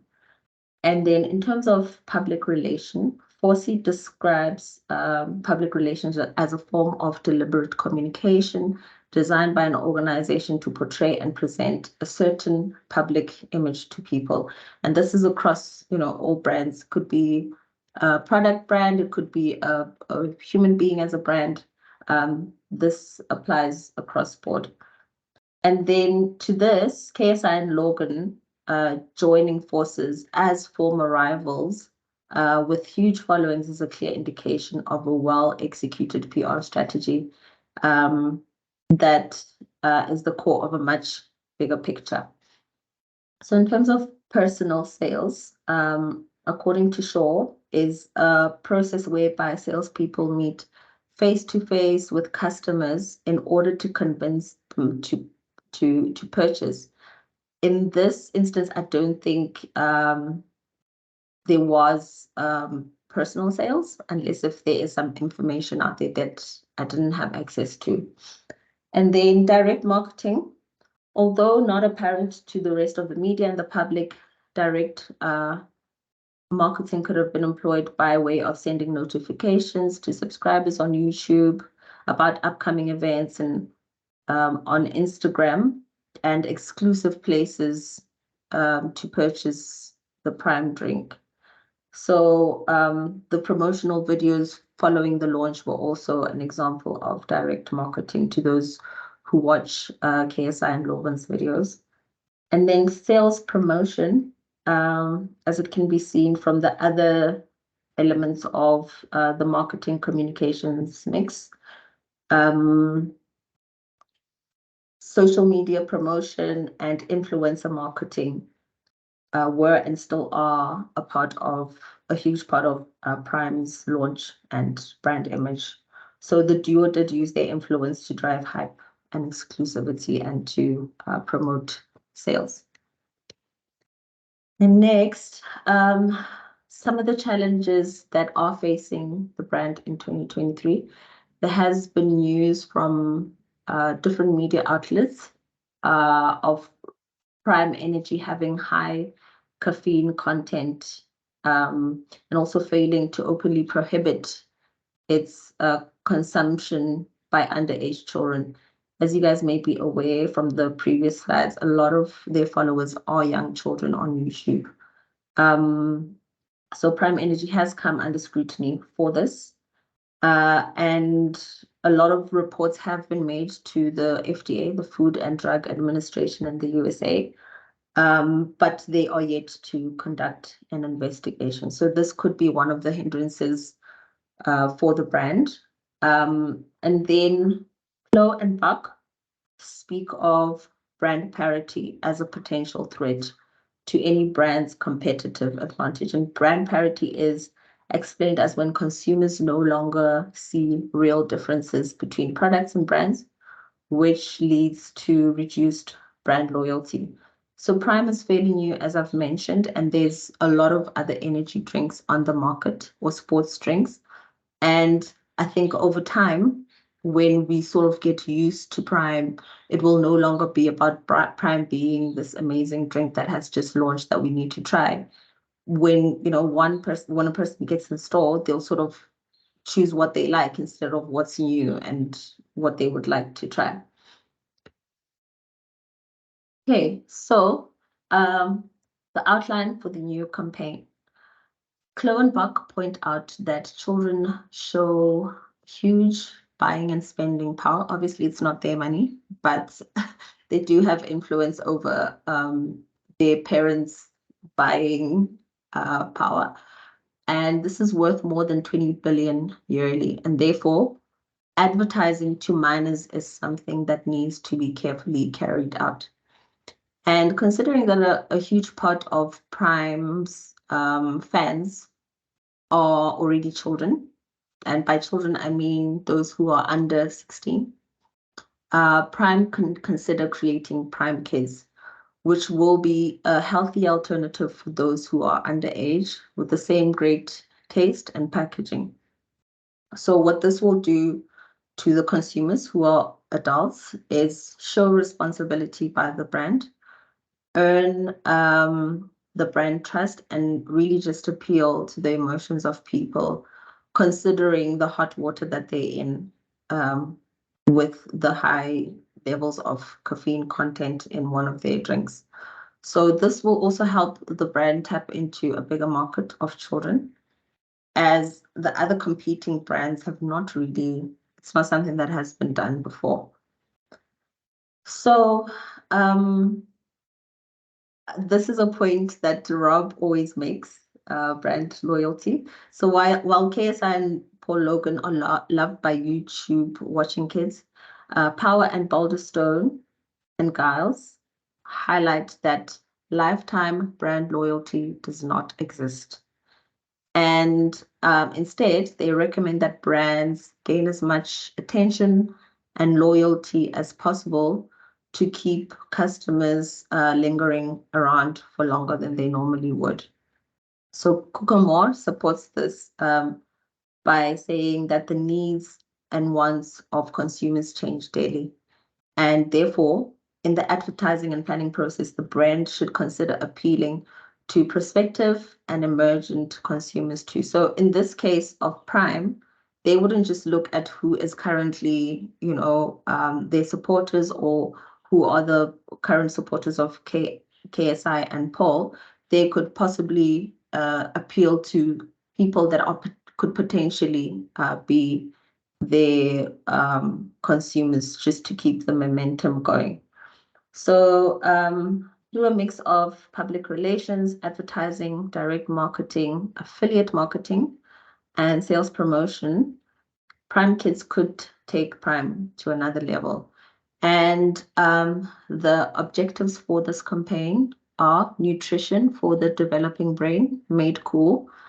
And then the central idea to the campaign is to move away from the perception that Prime is harmful for children and create an image of a more conscious brand that makes nutrition and the well-being of children be cool, which is also like a big thing these days, to be a conscious brand, to go green, to be environmentally friendly, and so forth. And then the campaign name will be Prime Kids, Nutrition Meets Value. And then lastly, some of the campaign values will be fun, ethical, educational, and nutritious.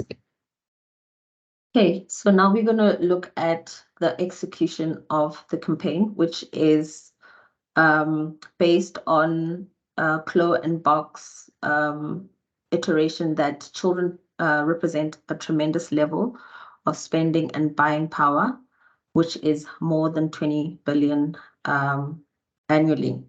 So this I will demonstrate in the upcoming slides. Firstly, we're going to look at advertising. Advertising, according to Kukamor, is a funded campaign using mass media to persuade.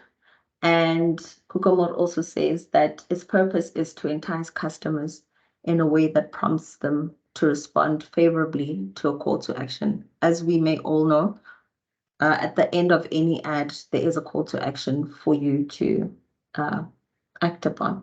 And then Dews notes that while insecurity threatens employment in the advertising industry, its work is cultural because it is comprised of representing and repackaging certain elements of the social world by nature.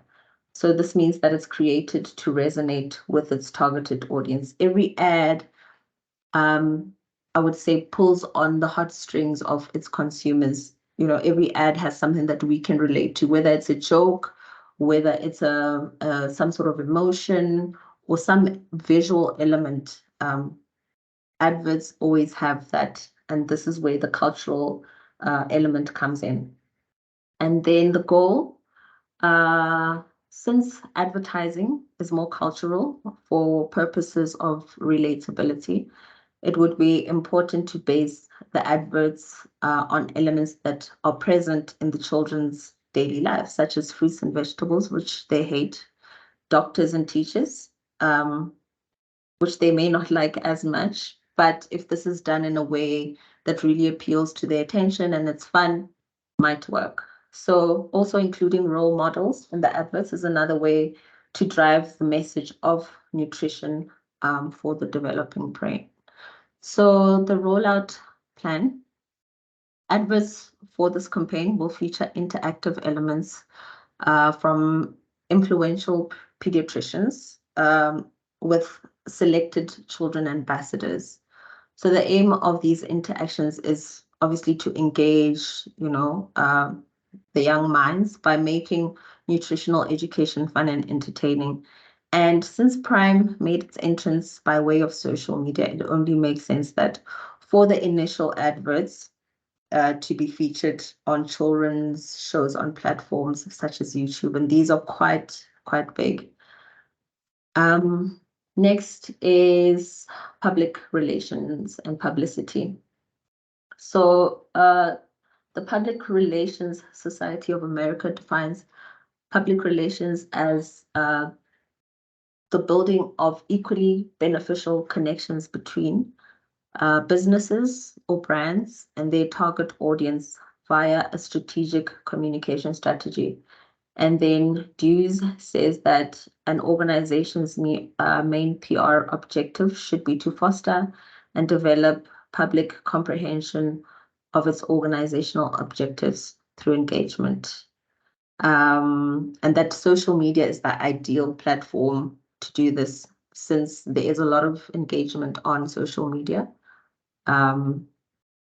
Jeeves recommends it. And then the goal, content created by YouTube families and child YouTubers is some of the most popular content on YouTube. And therefore, partnerships with such figures or people will build good rapport for prime kids, as you know, parents will be part of the mix and will be endorsing it. And then the rollout plan, which includes these YouTube families and child YouTubers. Firstly, they will be featured in advertising materials. And then secondly, they will create content based around prime kids. So this could either be through a product placement or just specific content created around prime. And then one of my favorites is to use affiliate marketing because it benefits both the brand and the people promoting the brand. So these figures would use affiliate marketing to personally recommend and sell the products. As you guys may know, with affiliate marketing, there's always a call to action or recommendation to say, in order to get this product or in order to, I don't know, achieve ABC, then click the link on the bio, which will then redirect you to another website where you can achieve what you need to. And so the above elements will be directly linked to sales promotion, which is discussed in the following slide. So sales promotion, according to Power et al., lists the two objectives of sales promotion as trial and usage, adding that if potential customers do not try the product, they can't become users of it. So sales promotions need to be achieved by converting possible consumers into actual users and possibly long-term customers. And then the goal, through careful PR, promotional materials and content will be curated and delivered with the help of reputable YouTube sensations. It's important for the promotions and content to be portrayed in an organic way, to be able to soften elements of perceived persuasion by the public. And then the rollout plan, as mentioned, YouTube families and child YouTubers, together with the help of teachers, doctors, pediatricians, and role models, will create specific content around prime. And then teenagers and children can enter a competition to design packaging for limited edition products. And the element of scarcity could come into play here, where the products that are designed by the children, which also ties into KSI and Paul Logan's initial viral marketing strategy, drives engagement and sustains long-term relationships with the brand's customers. And then direct marketing. So according to Karasha, Tolaj, and Abazi, direct marketing is the utilization of different techniques to directly reach and connect with customers. And then to highlight the shift in all things integrated media management related, Kung notes that the gradual change in media business structures over the years demonstrates the connection between the environment, strategy, and structure. As we all know before, the structure was, the connection was not really there, wasn't really established. And over the years, the environment, strategy, and structure are sort of one thing and are related. Then Kung adds that merging is central to creating opportunities aimed at development and scope. So the goal, YouTube is a form of direct marketing, as users can directly interact with the platform While much emphasis has been placed on YouTube's, other social media platforms such as Instagram, TikTok, Twitter can be used to direct traffic back to where the main campaign takes place, which is YouTube. And then the rollout plan for this is that engagement posts on other social media platforms, as mentioned, will be tailored to drive engagement and link users back to YouTube. And then lastly, personal sales. Kukamore defines personal sales as the personal or impersonal process of influencing or encouraging a potential customer to buy a good or service and to act positively on a concept that has economic value to the seller or the brand. And then the goal here will be to promote sales through personal selling by all the influential figures who will be using affiliated marketing for Prime Kids. And then the rollout plan, as part of the content, the curated content, the YouTubers, YouTube families, the child YouTubers and experts will all give a call to action for users through affiliate marketing, as mentioned, to boost sales. And then Shafi and Alice Chadwick list some of the benefits of affiliate marketing as generating awareness, reaching different audiences, and responsiveness to marketplace changes. Thank you. That's it from me.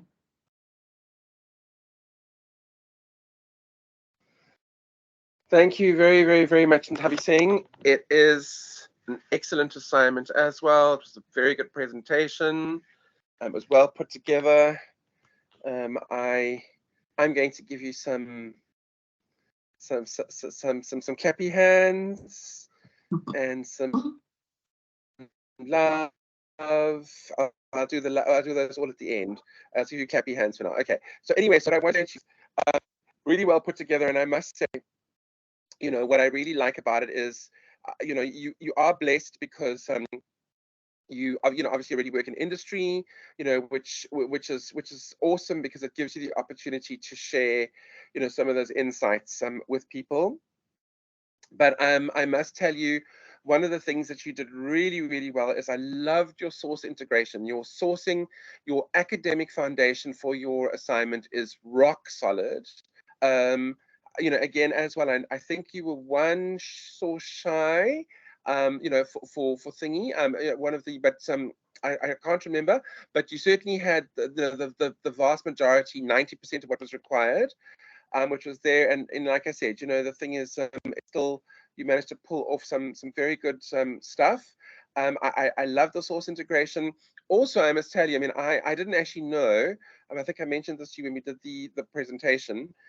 I go to the shop right down the road because it's cheap, and I'm always looking for a bargain and a special. And I would always walk straight into, at the front door, you'd walk in past the quick tills, and then before you get to the fruit and veg section, at one stage, probably for about 3-4 months, they had these two cutouts of these guys. So this Logan Paul and KSI with this Prime thing, and then of course some Prime, the sort of, so it was what they call point of purchase display, the pop display, and the thingy, and also with some Prime drinks in front of it. And I never paid much attention to the drinks. I just looked at the cutout and thought, oh, I wonder what this is, and didn't really much pay attention until you present your, and I'm like, oh, the penny drops. It's a sports drink, it's an energy drink. I'm like, oh, okay. And then of course it all sort of all popped and came to life. I'm like, oh, there we go. So that really helped, in terms of the whole thing. I had minimal exposure, same as Boiti, before, and many of the brands, that the students did. But that was great. So your presentation obviously is gorgeous. It's beautiful because of the fact that you used, used Canva Pro. But again, guys, lots of students don't have access to this, and they don't necessarily have an eye for, whatever it is. It doesn't. That is the effort that is made is what I appreciate. The fact that, you know, students have made the effort. And Canva is a fantastic, and like I said, when I saw the Canva presentations, and I haven't used it yet, you know, I've just tried to sort of, you know, up my game on, you know, PowerPoint, not for the slides, they're all very boring, you know, but when I do my own presentations, you know, for assignments for mine. So that it helps, guys. If it's visual, remember, I've got to look through 15 presentations. So it does become, you know, you do get tired, you do become fatigued. So, you know, if there's something that is engaging, you know, and looks pretty, it's, you know, it's easy to, you know, maintain your, you know, attention levels. I mean, I am only human, just like you guys, you know, and I do get fatigued. Okay, so let's skip on to the next slide for me, please, Thabi Singh. Okay, so also again, love the color, love the, you know, the visuals, also nicely put together.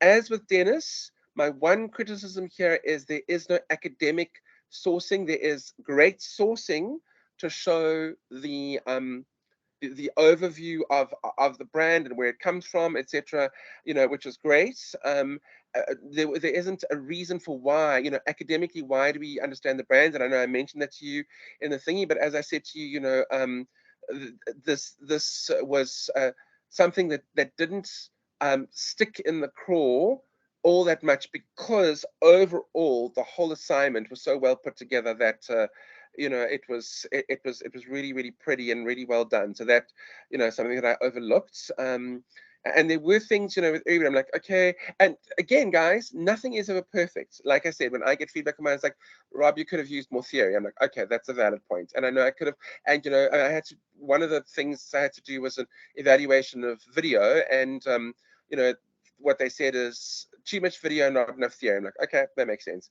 And Thabi Singh, next slide, please. So the statistics, which are very interesting, and also the way you contextualized and said these drinks are not available in South Africa, which is great. So a lot of students did this, which is great. Nothing wrong with that, guys. You can continue doing that. Next slide, please. Okay, also over here, I quite liked, you know, the way you set it out, the brand values. And again, you said here that brand values are guided by D'Angelo. So it wasn't like, you know, D'Angelo specifically, and you know, it's possible, I don't remember, may have said these are brand values, but oftentimes this requires you to go and search and use your fourth year NQF8 brain and say, well, these are the, like what Dennis did, the proposed brand values. Many of you did that. You know, you said these are the proposed brand values. This is what I suspect would be the brand value. This is what I see from their advertising or from what's been written about them. Like you said, saying you had to go and search for information. It didn't just sort of pop up and sort of cut and paste. And you had to go and look for it and find out, you know, does this article, you know, tell me what I need to know? You know, so it's an involved process. It's time consuming. It's labor consuming. Thabi Singh, also, I'm sure you spent hours and hours and hours and hours and hours and hours on this presentation, right? Yes, yes. There we go. Okay, so huge amounts of time. Huge, guys. It takes time. It takes effort. You know, there is no pain with no gain without the pain. You have to go through the process, and that's the way it's always been. That's the way it'll be until the end of time. I think, even with AI, you know, in place. If we someday have robots doing a lot of stuff for us, you know, then we'll still have to, you know, still, you know, use some elbow grease to get things done. Next slide, please, and Thabi Singh. What I really liked over here is I liked a lot of your, obviously, you know, you're fortunate and blessed because you have some industry or a lot of industry expertise. And I remember I spoke to you and said to you, you know, this is an assignment that really came alive. And you said to me, you know, you enjoyed it very much because you're creative and you enjoyed sort of the problem solving nature, like a puzzle, you know, which I thought was great. So I love the fact that you were able to, that you enjoyed it, and that really came across in the assignment. I also like over here, like for example, in this first paragraph in your blue block, okay, where this is your own spin on things and you contextualizing, you applying information, you using your own mind to explain to me. Remember, in this instance, I am the listener and you are the leader. I'm taking my cues from you. So you are leading and guiding the conversation, and you did this very well over here. Prime and its products are just over a year old, and there isn't really enough data to measure the company's long-term growth patterns and success.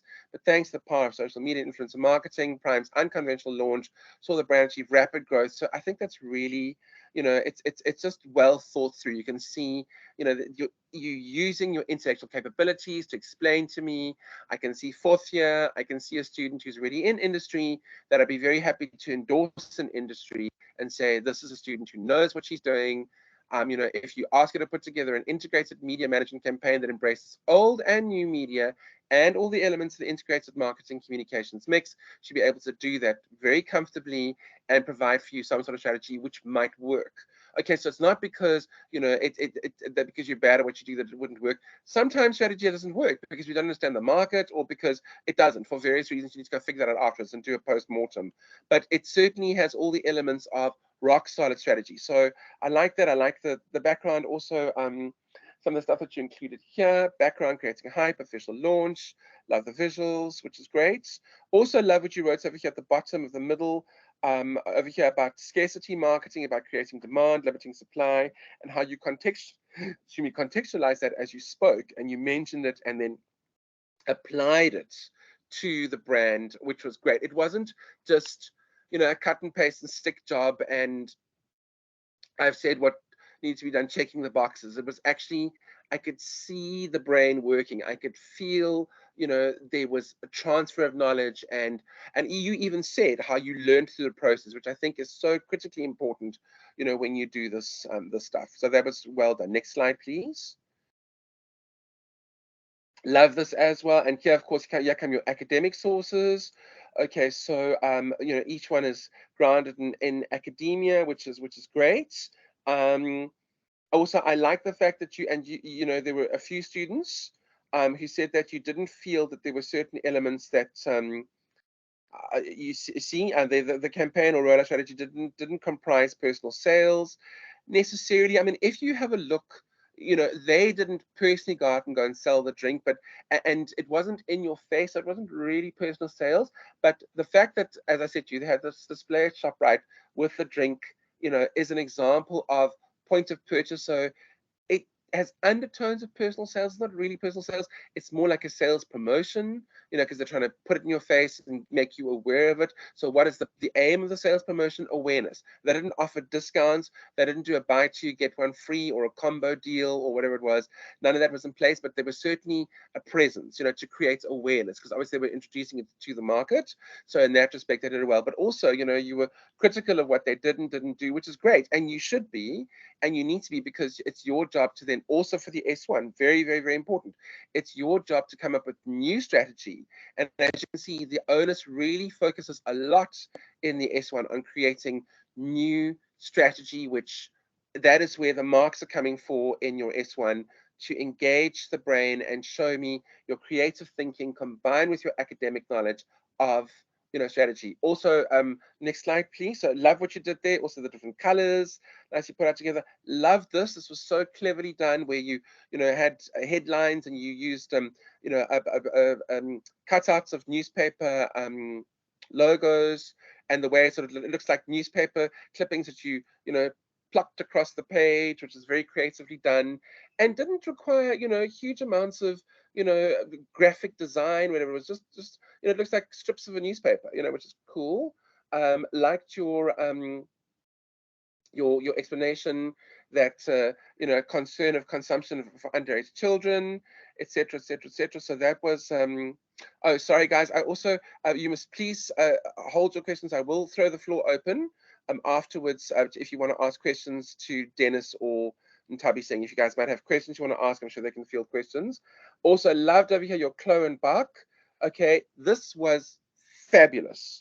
Loved it. I was absolutely, my toes were curling. I was so happy when I saw this. Chloe and Buck speak of brand parity as a potential threat to a brand's competitive advantage.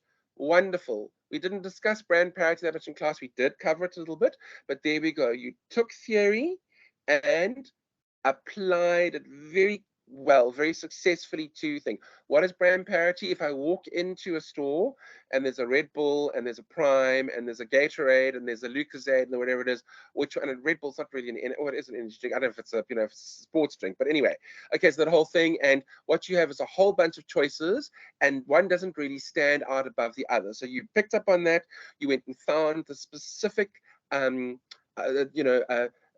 academic terminology, the marketing terminology, and you explained it, okay, and then you said over there in terms of which leads to reduced brand loyalty, and of course that was all pandering to the lecturer, which is wonderful. I don't mind if you pandered to the lecturer. That worked for me, so that was fantastic, because I know I'm not, as I said to you guys, if you guys want to stick with the brand loyalty, you can just confirm it with some sources and say, Rob, because Arca, okay, who is a very, very, very, very famous marketing and branding guru, will say to you that the 4 elements of brand equity, and equity is the value of the brand, are based on brand associations, brand awareness, perceived brand quality, brand associations, and perceived brand loyalty. So, for example, what Ntabi's saying here in terms of parity, where we have parity, there is no, it doesn't stand out, and that can be changed by associations, which is what they've done with this over here very successfully with Logan Paul and KI. Next slide for me, please. This for me, this green slide at the bottom over here was, and you've done it very well on the other side. So this for me over here was, for me, the nicest example of integration of sources. You used 3 sources and you pulled in the information from the case study. So you integrated your sources and you applied and integrated, which is fantastic, and synthesized information. So I'm going to read it word for word. While KSI and Logan Paul are loved by YouTube watching kids, Power, Boulderstone, and Giles, okay, highlight that lifetime brand loyalty does not exist. Very good. And of course, now you're speaking to me, because that is what I was told when I was doing my master's. Rob, if you write brand loyalty into you're going to get into trouble unless you can justify it. Please get rid of it from your thingy, because it doesn't exist. Go and study it. And I did, and then I was convinced. Okay. Instead, they recommend brands to gain as much attention and loyalty, so you put that back in there, as possible, in order to keep consumers lingering around for longer than they normally would. Again, as well, another source, Power et al. Is what they say over there. To this end, integration, Kukumur. I'm loving it. My toes are curling again. Note that the needs and wants of consumers change daily. Therefore, in the advertising and planning process, the brand should consider appealing to prospective and emerging consumers too. Very good, because you're now contextualizing and saying, this is what we're going to do. If they're existing users of Prime, that's great. How are they now going to use that information to appeal to a new audience? And what media, because this is a media course, okay, what media are they going to use to connect with that audience? Because remember, what is the definition of marketing? Marketing is creating a product or service or idea and then telling people that you have it. Okay, and that telling people that you have it is done through media, because we cannot read each other's minds, and we're not always together in the same room, because there are 8 billion human beings.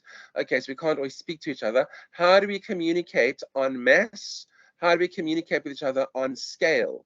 We use media, and that's where this comes in, because you guys need to understand how to integrate media to break through the clutter, to have salient conversations, to have compelling conversations, to have memorable conversations. That's the whole thing. Okay, and then through a mix of PR, advertising, direct marketing, affiliate marketing, and sales promotion, Prime Kids could take Prime to another level. And then, of course, you explained to us what the objective, central idea, campaign name, and campaign values are, which is all also very well done. Okay, cool. Next slide, please.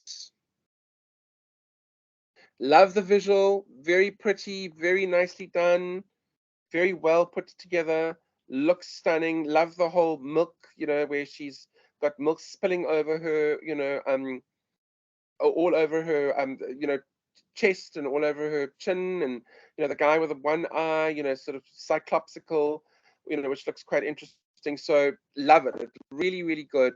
It's very well put together. Okay, cool. And then also love the whole Chloe and Bark thing again, where you contextualize and say $20 billion annually is what the market, and I'm assuming that's just the American market, in terms of, so it's probably even bigger around the world, because think of the, millions and hundreds of millions of Indian, kids and Chinese kids and, African kids and that kind of thing, and it's not like Africa is not available, it's in the store just down the road from me, so it's available to I think, and those concerns are, like a global concern. So love the look and feel. It's really pretty.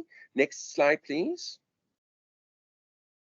Also, again, see, I love the way you put this out. Definition, goal, rollout plan. So they're all done together very nicely. So you've defined it, Cookamood, explained to you what it means, and there's your source integration. You also got your dues. So you included that, representing and repackaging. So sometimes even just the bottle itself. And, what you did over here, as you spoke about, the advertising campaign, you didn't say, radio, you didn't say, that they should go and do billboards, whatever it is.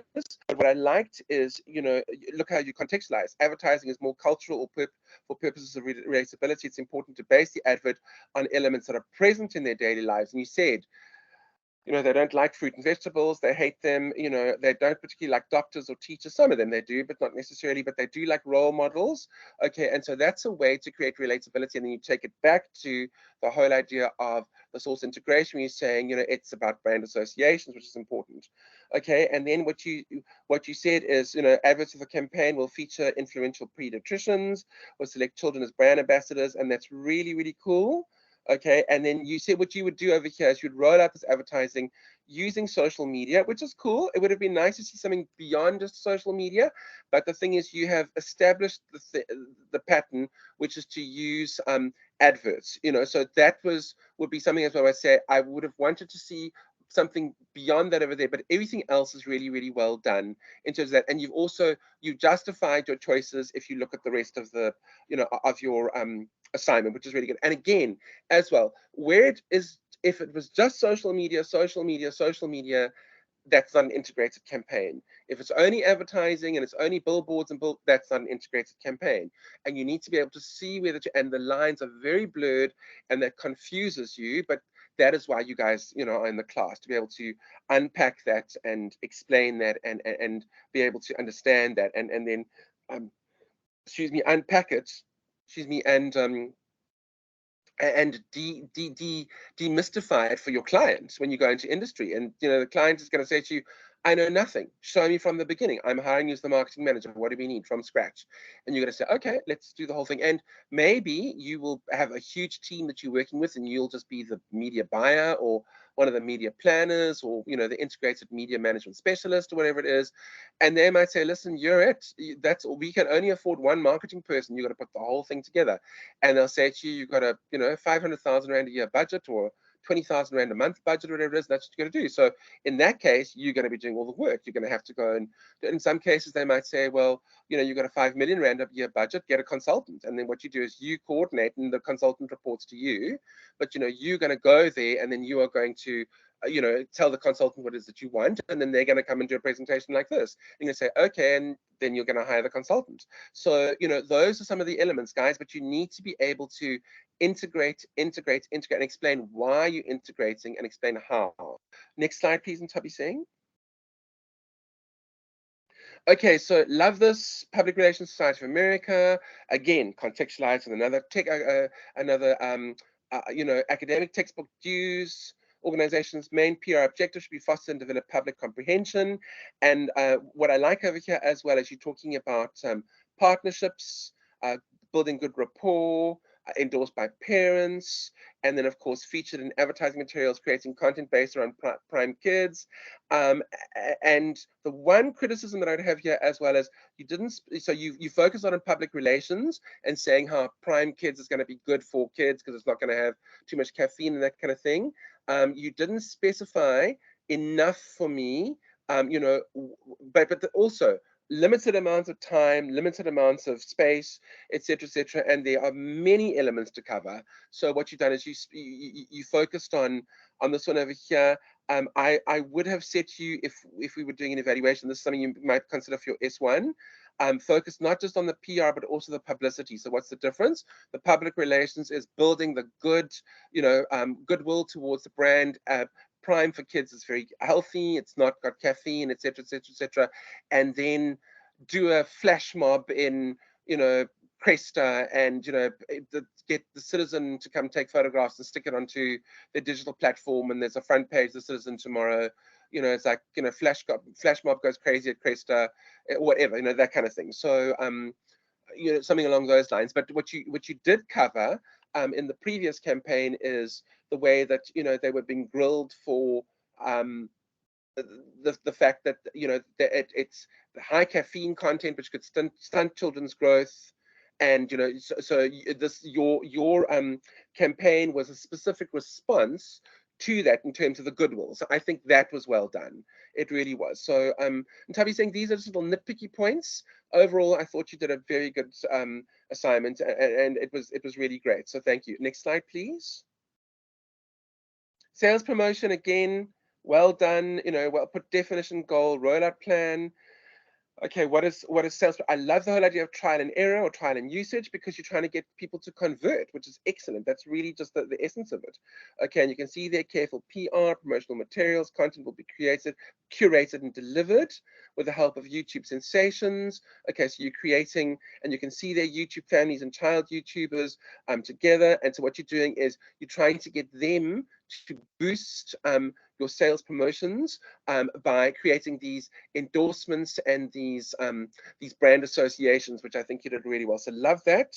It's excellent. And then of course also tying that in with KSI and Logan Paul and how they would be working with the kiddies. I love some of the visuals you used in some of your other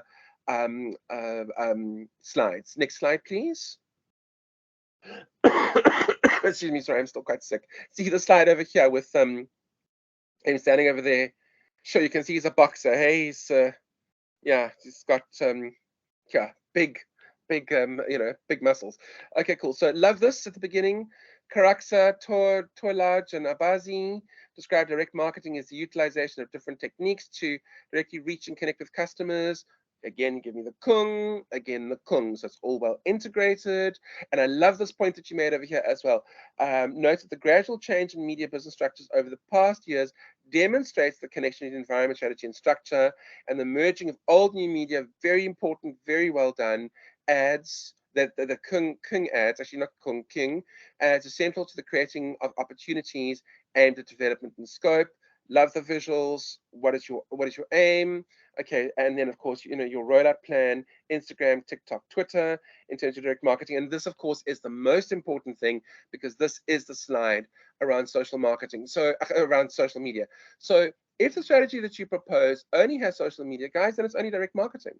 And maybe a little bit of, unless you can show me and demonstrate ably in your presentation, either when you present or in your slides, that you can justify only the use of social media and it's still integrated because you have zero-based budgeting. So maybe the brand that you deal with, maybe if you decide to do X, for example, Elon Musk says your budget for marketing is zero. I don't believe in marketing. So what are you going to do? And if you show me a statistic or a slide when you're doing your presentation for your S1 that says Elon Musk does not believe in advertising, the budget for advertising X is zero. He believes that you need to create awareness of the brand solely through publicity and and preferably controversial publicity, which is not necessarily a good thing for a brand.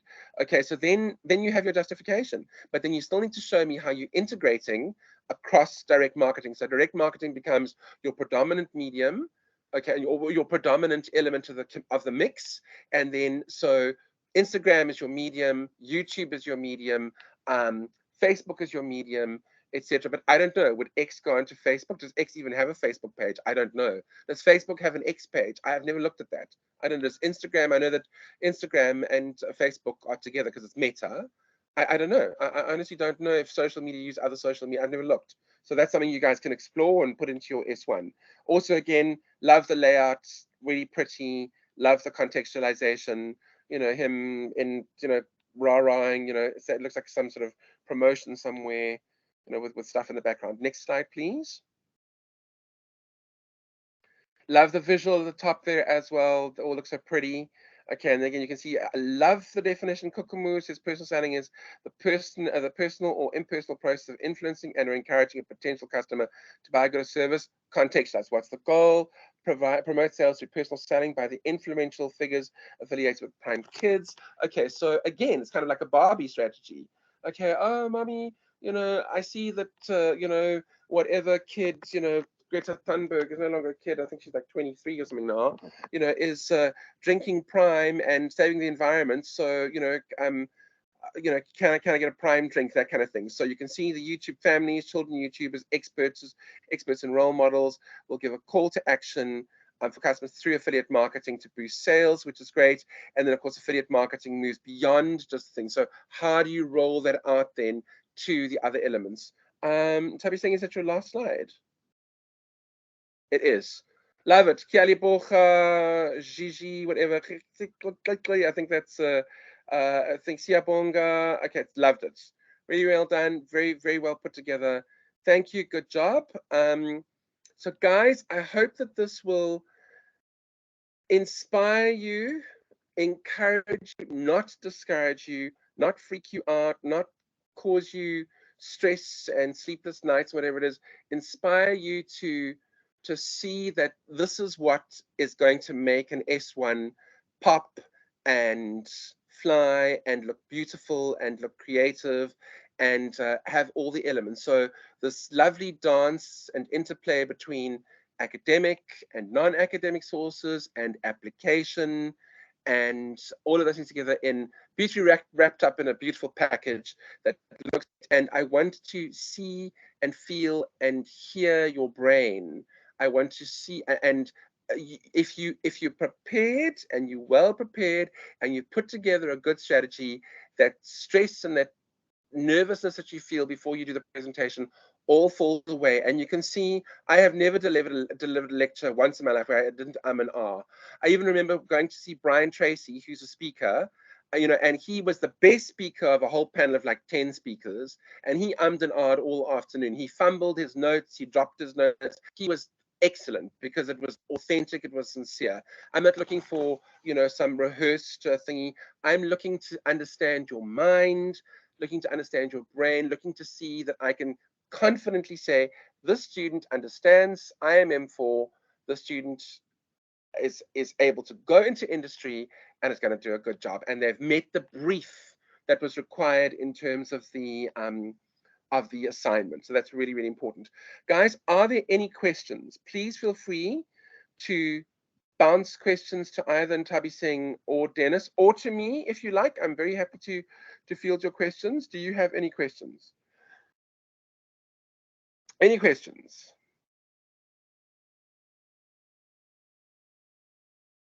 Whilst you guys are all thinking, if you're having questions, just to let you guys know then again, whilst you're thinking about the questions, please prepare your question, you'll write it down. I've been chatting with Chris. So the week of your submissions, unless things have changed, I haven't checked my emails this morning.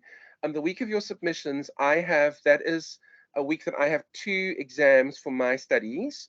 So in the week that you're submitting your assignments will not be the week that you're presenting. You'll be presenting the following week. And then we're looking at sort of finalizing everything in that week. So just to let you know, you guys are submitting, if I'm not mistaken, in the week beginning Monday the 6th, ending Saturday the 11th of November. But in that week, I have 2 exams. So I am not available to listen to presentations that week. So the following week, beginning the 13th of November, there will be presentations taking place. So you'll be marked according to your presentation and then also your submission on Cole Campus. Again, please guys, be very careful if you if your key copy leaks score is above 30, I have to give you 0. So please be careful and make sure that, and check your copy leak score. And if it is that high, you need to determine why. I don't know why, you know, that happens. I don't know what the situation is, but please need to check that. That is Boston policy. But generally speaking, they were very low for the F3, which is cool. Also then, just to let you know, for those of you who decide to do the F3 SUP, I think that's due at the end of October, if I'm not mistaken. If you do decide to do that, it's exactly the same as the F3 normal assignment, but you just have to choose a different brand. So you can't represent your brand. You're going to be doing a different brand. But I think you now should feel encouraged and inspired. And again, guys, please don't feel bad. Please don't feel you know, out of sorts, whatever it is, each of you is more than capable of presenting a really good assignment. You have the brains, you have the right to be in fourth year. You've earned that right and privilege to sit in fourth year classes. There were obviously prerequisites that you had to complete before you get to fourth year subjects, and it is tough and it is challenging. But I have faith in you, and you know it's not an easy course, but you will walk out of this course and you will feel like you've learned something. Okay. On that note, are there any questions? Any questions from anybody? Beverly Lindiwe, Tekofatso, Dennis, Ntabi Singh, Notando, Matsidiso, Didi, Chris, obviously, no, oh, Chris might have a question. Chris might have a question, or let me see if who else on here. Just looking at my list. Michelle, Onelena. Yes. Notando. Notando, do you have a question? No, not a question. I sent you an email. So when you have a chance, please have a look. I've put both you and Chris in the email. Okay, cool. Awesome. Thank you so much, Notando. Appreciate that. Thank you kindly. Okay, cool. Great. Guys, any other questions? I'm worried that you don't have any questions. Anything? How can we help you? How can we speed your way to a successful S1? Notando, I don't think I have anything from you on email. I sent it just now. It may not have delivered. So it's like minutes, yeah. away. Okay, got you. Cool. Okay, cool. As I said to you guys, every assignment had some interesting elements in it, some stuff that I enjoyed, whether it was your presentation, which was beautiful, or maybe an idea that you came up with, or maybe it was a concept that you had decided to include, or some sort of interpretation, or one of the use of your sources, which was great, you know, or the way that you integrated your sources, or the way you explained it, you know, your presentation was really, really good. And I know, guys, this was a nightmare, but I feel, you know, that so much great came out of it, you know, moving forward. So these are always good times because they really help you to grow. Okay, cool. On that note, then I'm going to assume that there are no questions. Please feel free. I'm very happy to have the conversation with you. You can either send me a private WhatsApp voice note, or you can send me a private WhatsApp message if you like. I'm not great with answering my phone. So please rather send me a voice note, or you can drop me an email if you like. If you have any questions. If you want to get a preview of, you know, what I think of your assignment, your S1, before you submit, please make sure you get that to me sort of, I'd say 2 weeks before submission. So by the end of October, so I can have a look at it and tell you this is what I think, and this is where I think you need to work on it and bolster it. Yes, otherwise you'll find most things. And Tabi saying, question. Oh yeah, sorry, I just realized that there were some notes that I made during Dennis's presentation. Yes. By the Please way, feel it free. was a really good presentation. I liked Awesome. specifically the ideas around is it BTS? Is BTS correct? BT signature. Yes, BT signature, sorry. And then I wanted to ask, so Boiti also had natural hair care range, right? And she had a partnership with Sissy Boy. So I've also worked with her quite a bit in the past. So I just wanted to find out why, maybe if you knew, you didn't include those. Okay. The way I understand it, those are partnerships, according to what was explained to me. So she's not involved full term. So yes, they were selling products, but they were only doing it in an endorsement space. Whereas with BT Signature and BU, she's actually a director. Oh, okay. But with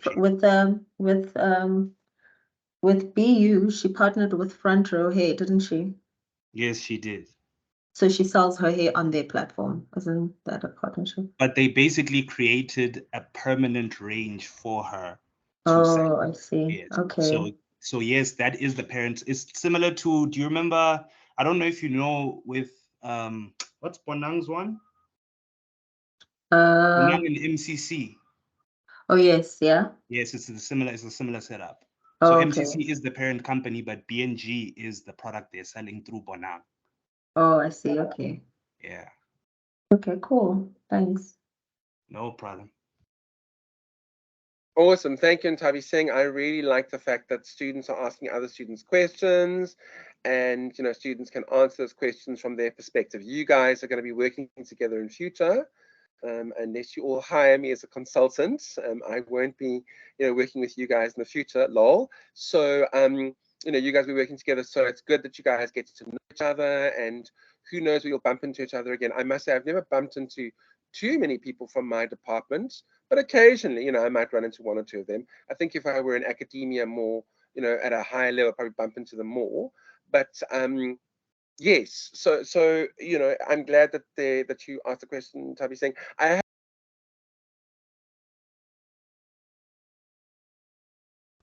Sorry, I was muted. I've heard of Bonang, but I haven't I had never heard of Boiti before. So it was very contextual for me. And like I said, I saw Logan Paul and KSI at the shops, but I'd never been paid attention to the fact that it was an energy drink. Yeah. So that's interesting. Cool. Any other questions? Are there any other questions you guys wanted to discuss with me? Or ask your fellow students? Anything? Okay, well, we can always pick it up again afterwards. So guys, I'm going to give you a 20-minute break now so that you guys can use, have a bathroom break or have a cigarette or grab a cup of coffee or the usual spiel, or just decompress after this huge amount of information. And yes, so you can always obviously rewatch this video if you want to, that the students have, shared their presentations with, to give you tips and tricks.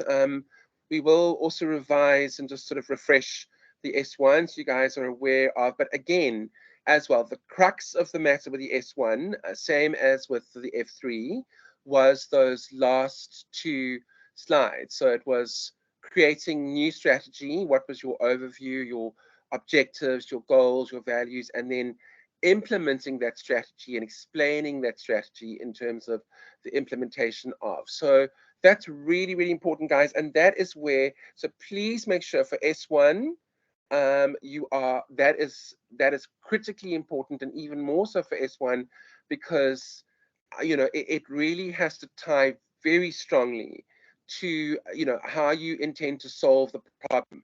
So let's say, for example, and I'm going to end after this, we'll take a 20-minute break. Let's say, for example, you do decide to do X, okay, and the big issue there, let's say you determine, based on the research that you do, is the fact that the brand association is Elon Musk. And even though he is loved by many because he's Tesla and SpaceX, he is a controversial figure. He says and does things which are probably designed by his PR manager to, incite, sort of controversy, so you can get, views and rate, like kind of like a Julius Malema thing. But that can also detract negatively from Twitter or from X, and the fact that you now have to pay for it. So your strategy in terms of your media that you're going to be proposing, and remember, you say we're going to do an advertising strategy. What is going to be that advertising strategy about? Okay, what is it going to be about? And then what media are you going to use to roll out that strategy? So how is your advertising strategy going to address the acerbic nature of Elon Musk and the fact that he's difficult to work with, and he doesn't have a great reputation, and Twitter is seen as, or that it's irrelevant, or that it's a has-been, or whatever it is, or that it's now become expensive? Okay, so how would your publicity strategy address that in detail with specifics? That's the thing that I liked about Dennis and Ntabi, saying that there were specifics involved in it wasn't generic. It can't just be advertising is paid for media where you can, with an identified sponsor, to a specific audience, okay? And how does that apply to Twitter or X or Netflix? If your Netflix overview is to address the issues around a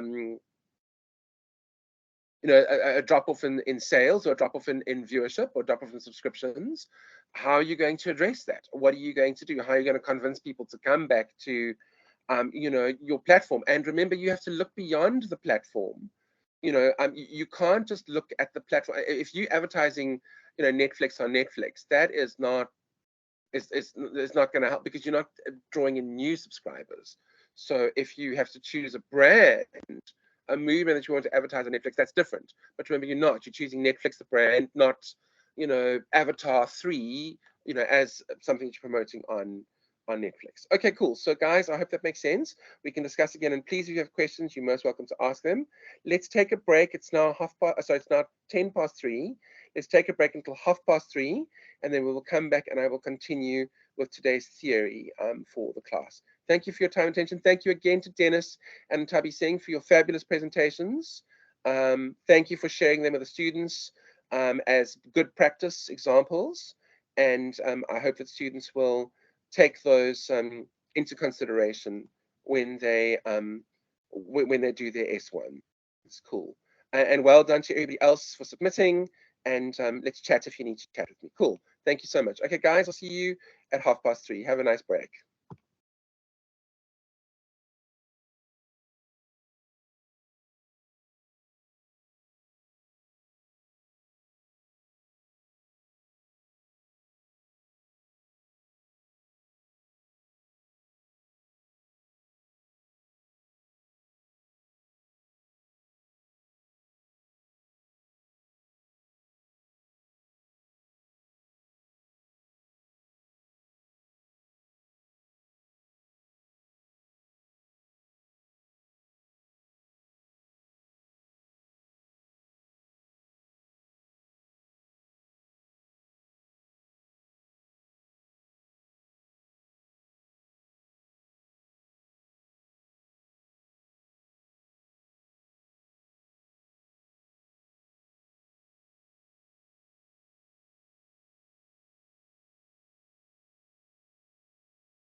Hey guys, welcome back.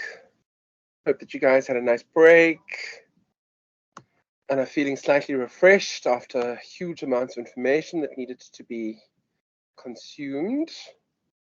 I am just opening my slides, which I will then share with you, and we can continue where we left off last week.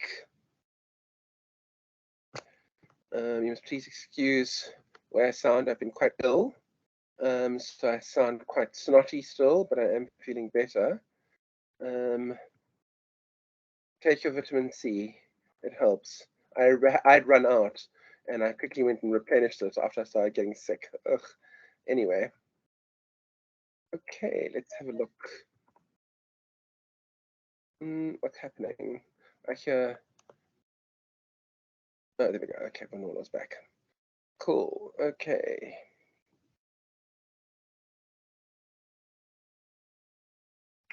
Okay, I hope you guys can hear me. I think my connection is possibly a little slow. I'm going to start sharing, and we're going to just do just a bit of a retouch on what we started last week. I'm just going to literally fly through the beginning slides so as not to bore you all to tears. And then we're going to we didn't finish last week's slides. We're going to just do the tail end of the slides. And then we're going to move on to some other slides. And if we have time, we're going to go back to some slides from last week because there's some nice video to show you, but we never seem to have the time. If we have the time, I will regale you with the details. Okay, so let me quickly share, if I get the right buttons. Oh, crumbs.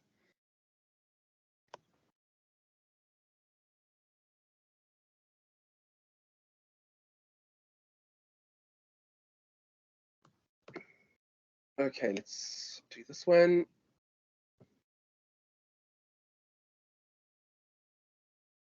Okay, so guys, you can see over here, can you all see my screen?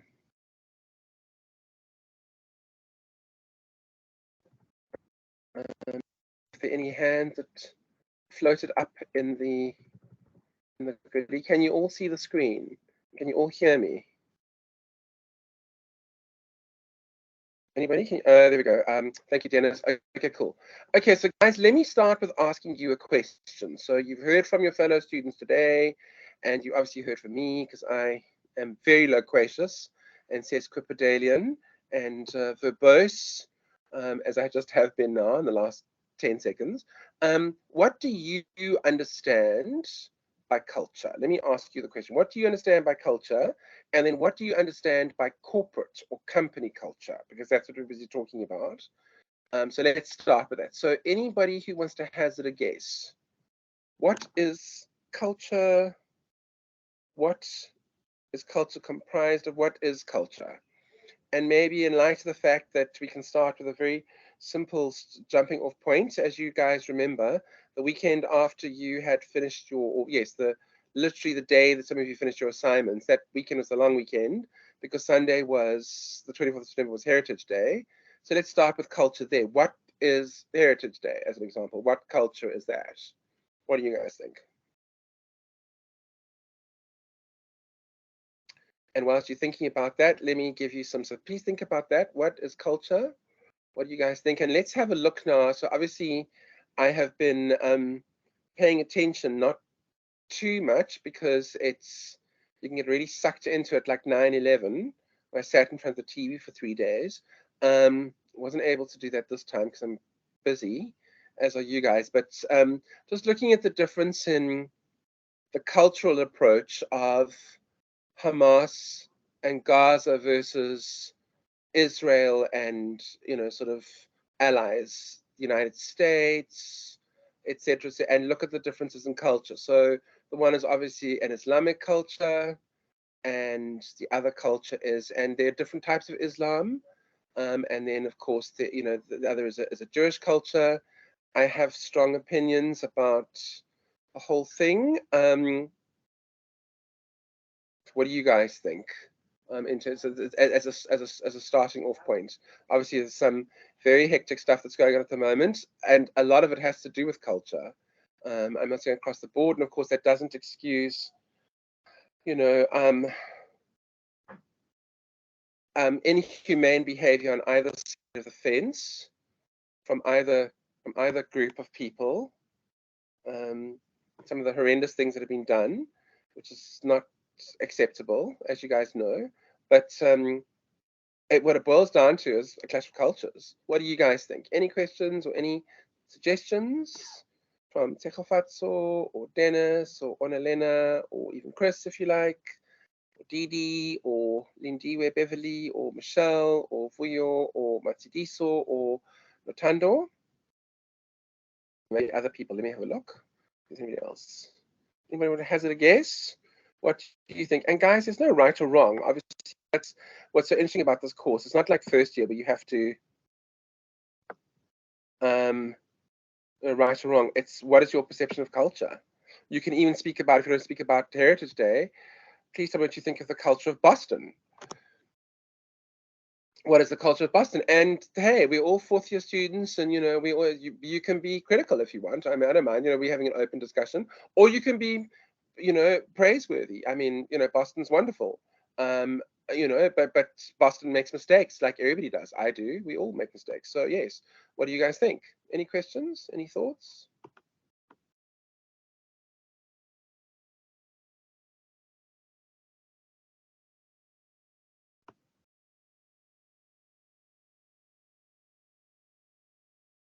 Okay, so maybe you not digging the question, or maybe you just don't have an opinion, which is fine. If you do have an opinion, please feel free to raise your hand. I'm just going to launch off then and say that culture is related to ascribed meaning, I guess you could say. So what we look at in terms of culture from a cultural perspective, in terms of Heritage Day, first let's look at that part of it there. So what is the Zulu culture? It can revolve around language or customs. What is the English culture? How is the English culture morphed in South Africa? I mean, we say things like kif and how's it and, sif and shucks and ya and whatever it is, all those kinds of things that we say that are not really, and they're very specific to South Africa. They don't necessarily relate to other parts of the world. And again, let's look at an example. I was thinking the other day, I never understood what the American term bangs was. We say to a woman, oh, you need to cut your bangs. I'm like, what exactly is a bang? And actually it's a fringe. So when we go to a hairdresser in South Africa, she'll say, you need to cut your fringe. I'm like, oh, okay, I get it. So it's that something else that as well. I was using some surgical spirits because the rubbish rat cat that we loved to death scratched me, and I need to put some surgical spirits on. And I was thinking, in America, they call it rubbing alcohol. They don't call it surgical spirits. If I went into a pharmacy in the States and said, hi, can I have some surgical spirits? They were like, what are you talking about? I remember when I was on a flight from New York to Los Angeles, actually, and they said to me, the flight attendant came past and said, what would you like to drink? And I said, I'd like some tea, please. And I didn't realize, of course, in the States, or I didn't think about it, they have iced tea. So she said to me, hot tea? And I said, yes, please, because I'd forgotten that they have iced tea in America. So then, of course, she brought me hot tea, which is fine. Then she said, I love your accent. Where are you from? I said, I'm from Johannesburg. I'm going to Los Angeles. I'm going to a conference, et cetera, and we have this lovely chat. And so, but you can see, even within the English language, there's differences of culture. So sometimes culture can be influenced by history, sometimes can be influenced by circumstances, and so on and so forth. But now specifically, let's take this back to corporate culture or company culture. So, and that's what we were discussing last week. Okay, so please feel free to jump in if you want to. Okay. Oh no, crumbs, that's the wrong thing, eh? Yeah, let me go back to the presentation. Sorry. All right, so culture, what is culture as heretofore? So this is culture at the Guardian, and specifically, guys, culture at media organizations. Okay, so we've done this last week. I just want to quickly revise. Culture has an impact on strategic outcomes of an organization. If the culture is dysfunctional, then the company may suffer. So you could argue, and this is relevant to your S1, is the company culture at X dysfunctional because of Elon Musk? Was the company culture at Apple dysfunctional? So you had Steve Wozniak and obviously Steve Jobs. So Steve Jobs was highly strung and, you know, like calling people idiots and saying you don't know what you're doing, and was sort of like laid back, and I think eventually sort of took a back seat. Might even have gotten a payout, but he was sort of like the, you know, like this sort of cuddly soft toy bear in the organization. So kind of behind the scenes, where Steve Jobs wanted to be front and center and wanted to be the face of the organization, you know, and launched all the products and so on and so forth. And it was a role that he enjoyed, and people responded to that. And obviously, he worked very hard to get there. But I've recently seen some stuff online where some people said he was a horrible man and they hated working for him. And you know, it's possible that, you know, that was also the cause of his death, that he poisoned his body. That's why he got pancreatic cancer, whether you believe that there is some connection between mind and body. But you can see, guys, so culture has a strategic, you know, an impact on the outcomes of the organization. And also then I mentioned to you guys the CNN case study that we did. The guy that actually interviewed Elon Musk for his latest book used to be the big cheese at CNN. And he said, I'm not very good at running organizations. I'm very good at analyzing how other people run organizations and then either praising or criticizing them for that. But you know, when it came to me in CNN, there were lots of things that I should have done that I didn't do. And as I said to you guys, you know, I've looked at CNN lately, and I think it's lost a little bit of the edge that it had when it was you know, in the 90s, when that movie, I suddenly remember the name, Live from Baghdad, with Helena Bonham Carter and Michael Keaton and a whole bunch of people, about, you know, CNN's coverage of the first Gulf War. So in terms of media, which is relevant to you guys, you know, how that's that culture of going after the story and being in the right place at the right time is what turns CNN into a global news brand. And other companies followed suits. I mean, the whole idea of a 24-hour news cycle with continual news was something that was unheard of 30 years ago. You know, you'd have news, you know, from 8 to 9 or whatever it was, and then, you know, you'd change, and then you have radio, which would have a bit more news. But the whole idea of a 24-hour news channel that could be, and there's a really good movie about that, called Truth, with Cate Blanchett and Robert Redford in it, about, you know, how news became you know, a source of income for stations, because you could pay more for the advertising, or people would be willing to buy the stories. Okay, so important to be able to understand where culture has played a big part in companies not being able to adapt, and then understanding the concept of culture in organizations and being able to give definitions of that. So that's what we're busy talking about. So we're not going to go through all the slides we did last week. But I just wanted to run through that with you guys and just show you. This is your king on page 131 to 135. Okay, and you can see cultural assumptions. Okay, cognition. Those are important elements of culture. So what are the sort of the norms and the mores of a culture, and how are those then affected, you know, in terms of the way you perceive them? Okay, you can see there's so cognition, beliefs, and assumptions are accessible at surface level, whereas cultural assumptions are deeper. And again, guys, how does this affect, you know, your, and you can see over here, just how does this affect your, how you fit into a company? Some companies, you know, there's a good fit, some companies there isn't, and you may have the qualifications and you may have the experience, excuse me, but you don't fit well into the corporate culture. And that especially happens if you have mergers, like what happened between Sony, BMG, and Time, or even between Boeing and McDonnell Douglas. That was a big, you know, corporate culture clash. But could you imagine, let's put it into something, into context for you guys. Could you imagine that, and I don't know if, okay, let me ask you a question that all of you guys can answer. Let me quickly go back so I can see who's about. Who of you uses Threads? The new thing from Meta. So it's supposed to be a competitor to X / and I wonder if Mark Zuckerberg decided to introduce Threads because he knew that Elon Musk was going to do X. Who of you uses Threads? And who wants to give us an overview of Threads? Anybody who uses Threads? Anybody? Does any of you use Threads? Who of you uses TikTok? I know Matsidiso uses TikTok a lot. So who wants to give us an overview? What do you enjoy about TikTok? What has converted you from TikTok towards TikTok and away from a YouTube? Michelle, you say you like it. Cool. So you use TikTok. Michelle, do you want to give us a rundown of why you enjoy TikTok? What do you like about it? What grabs you about TikTok?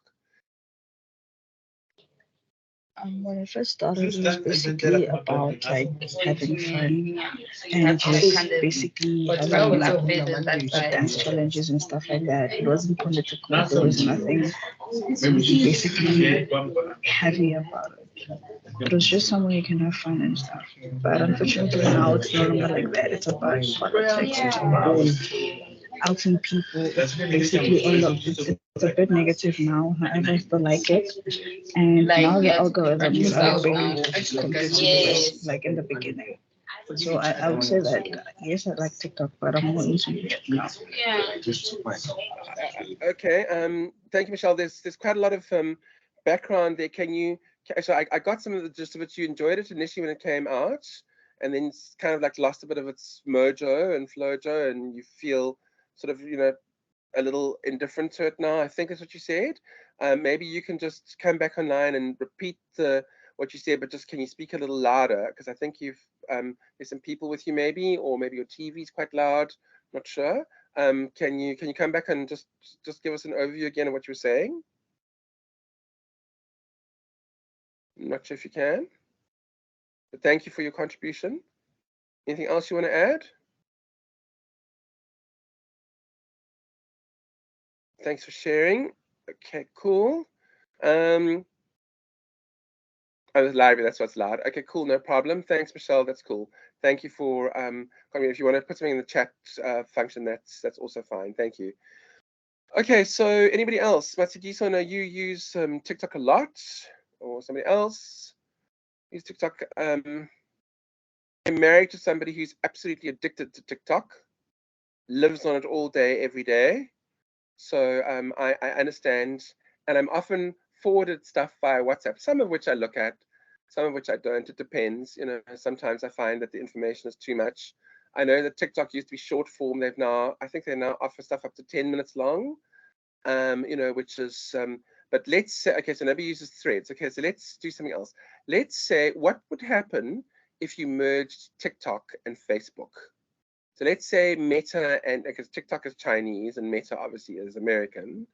Okay, what happens if you had to merge Meta and the parent company of TikTok, and they had to come together and you had to merge these two cultures? I mean, I don't know where Meta's head office. TikTok was fun because of dance challenges and just having fun, but let me quickly check your thing. Thanks, Michelle. Appreciate your inputs. Let's have a look. Challenges and just having fun, but unfortunately now it's political and has a bit of a negative connotation to it. Okay, thank you so much. That's very useful. That's useful information. Nothando, you raised your hand. Yes. The question was if we merge TikTok and Facebook. Yes. Yeah. Okay. So just if anyone watches YouTube or is on YouTube, you know that there are YouTube Shorts now. Same as Instagram Reels, kind of like in the same sense that we have TikTok's short form videos and things like that. So I feel like if we did merge TikTok and Facebook, it would look kind of like YouTube, but YouTube doesn't have that social networking aspect. It just has the short form videos, the long form videos, and comments, basically.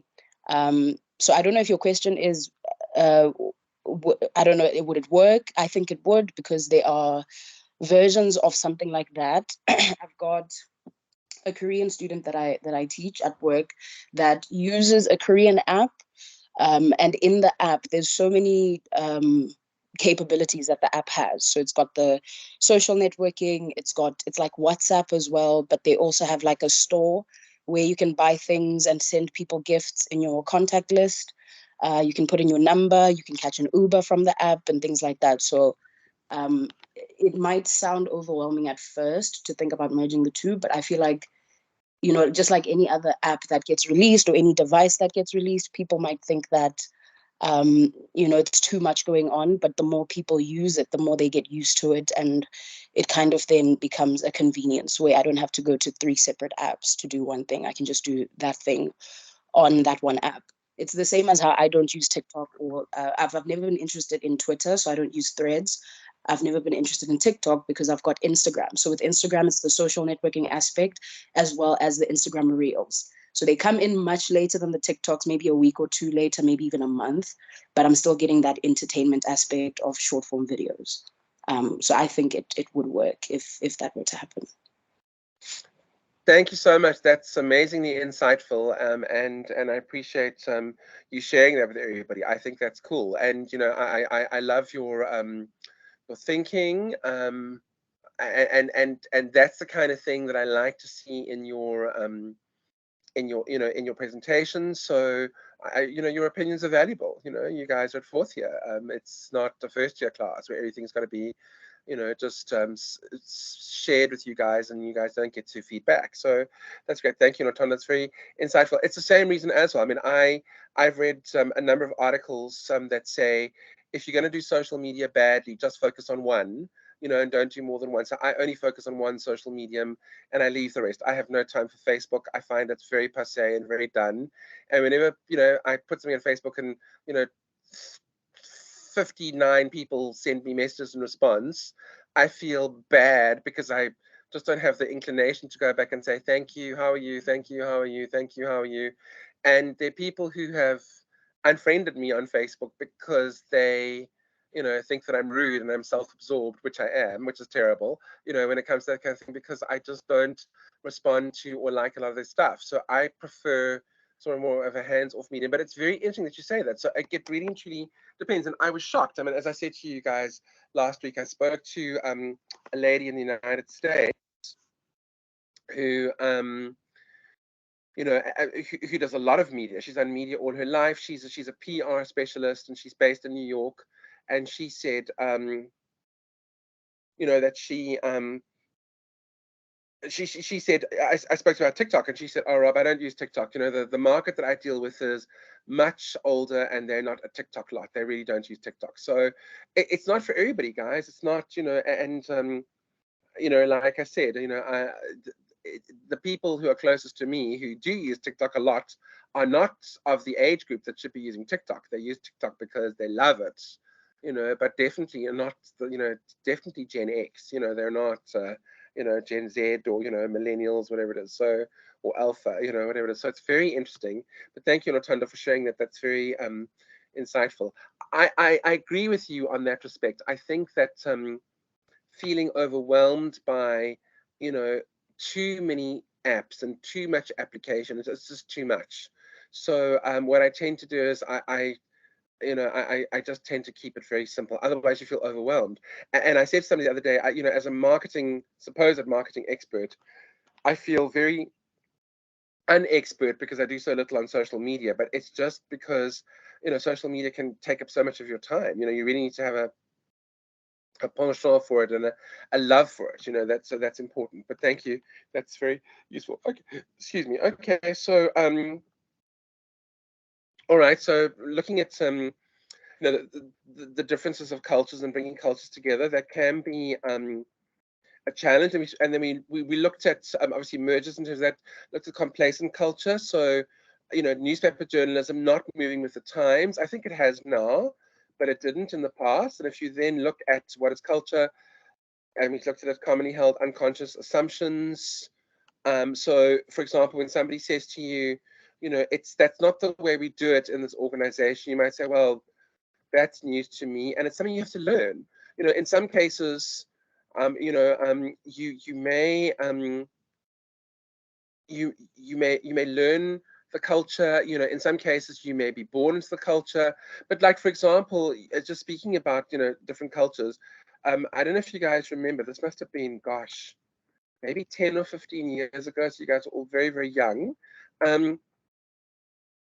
There was a group of, I think there were some young women, and they were wearing particularly short dresses, you know, sort of, you know, and I think they got like some booked, you know, like whipped by some men who felt that they were being, you know, too flashy with their, you know, with their outfits, and, you know, they were showing too much skin. And I was quite shocked because I don't know, you know, South Africa to be like that. You know, I don't know that that's really an issue in culture in South Africa. You know, I'm not saying that's like a, you know, obviously there are mores and norms and, you know, what it senses of, you know, of decorum and of protocol and that kind of thing. But I was quite, whereas, you know, if you're in Iran, for example, if you take your headscarf off, you know, you can get, you know, beaten by the morality police, who'll then also arrest you.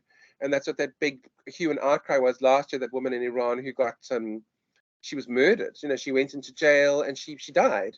And there was a huge, you know, outcry, and they were very upset. And women were taking off their headscarves and saying, I will not, because you can't force me. And, you know, you need to get with it. And women's rights need to be protected and, you know, celebrated and that kind of thing. And it's not always going to fly. And they asked this expert, they said, do you think it's going to change anything in Iran? And he said, no.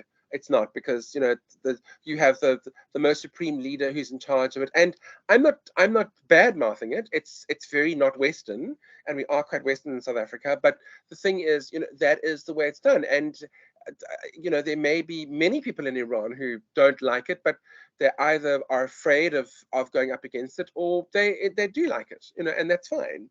You know, so the thing is, it's these things, and that will automatically lead to conflict. And where this conflict comes to fore in an organization, you're going to have issues. But you can just imagine, just based on what Nothando said, if you had to bring together TikTok and Facebook, you know, you've got a Chinese culture, and there are lots of Chinese Americans, you know, not as many Americans in China. I think America reveres the Chinese now because they've grown so big financially, and so, you know, their economy has grown. But if you have a look at the Chinese culture, how would that fit into an American thing?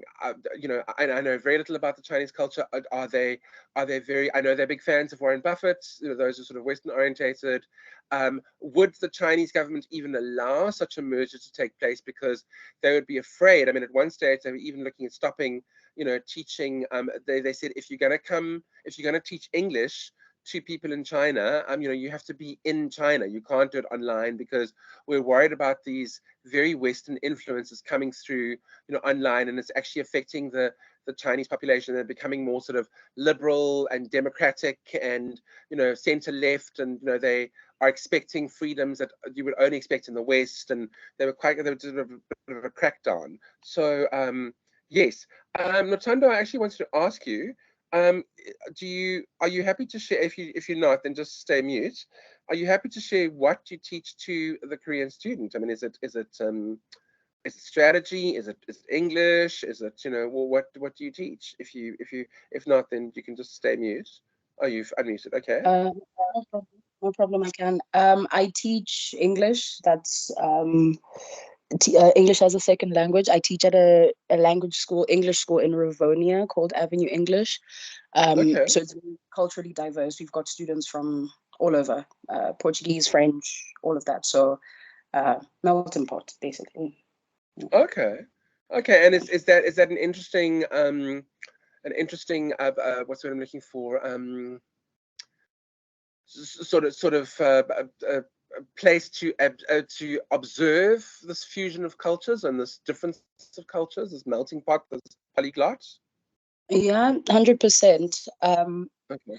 What's interesting is, because these students are all from different cultures, speak different languages, when they come to school, in order to communicate with each other, regardless of the proficiency, they have to speak in English to be able to communicate. So it's interesting to see them communicate and also teach each other, you know, words and different slang in each other's languages. Just last week, we had a Turkish student who is a beginner, like absolute beginner. Okay. But I said good morning, and he was like, hi. And I said, how are you? And he goes, good, good. And I know that's not something that everyone says. I know that's a South African thing. Okay. He also uses words like aware and things like that. So it's culturally, it's very, you know, people are learning from each other. We're actually having an international lunch on Friday. So people bringing food from their countries and sharing, you know, things like that. So cultural diversity. Wow, that sounds amazing. Hey, okay, cool. That sounds really, really amazing. Yeah, the world has hugely changed. I mean, if you think Tim Berners-Lee only sort of conceptualized the idea of the World Wide Web, and the WWW that we use today, which is the protocol, the HTML protocol that we use, as far as I know, or the TCICP protocol, it was called TPICP, whatever. It was from him, but the internet had gotten its start back in the 60s as a military application used in California by the American government. You know, but obviously the thing, but the whole notion of being able to teach people, you know, that are not with you in a, like I'm doing with you guys, obviously, but even, you know, bigger in terms of, you know, internationally is it's just mind blowing, you know, it's and something that was not conceivable 50 years ago. So thank you again for sharing that. It's very interesting. Okay, so guys, I think that you know, you can see that culture, you can see history shapes culture, and then we looked at the Guardian. So we're not going to go through the Guardian today, and we've been through it, but you can see. Okay, so just to go through the slide over here, the editor has one instruction: to carry the Guardian as heretofore, understanding the spirit, the culture, and the purpose of the paper, and interpreting it for the present. Okay, and they have a low hierarchy and consultative management style. So think about how you can apply this information to your case study. Has the management style at X changed since Elon Musk took over? Is the management style at Netflix? And we are going to look at Netflix. So I have some slides here on Netflix. I'm hoping that you won't all do Netflix. I'm hoping that some people will do something else. But if you do decide to do Netflix, it'll give you some sort of idea. But you can see it's also quite an open culture. Obviously, they need to deliver. That's the big thing. And apparently, like, for example, with Harry and Meghan, I think Harry and Meghan pitched that to Netflix. I'm not sure. And apparently it did initially do very well because people were quite interested to see, you know, her perspective. I don't think that a second season would do very well. But you can see, so again, you know, how does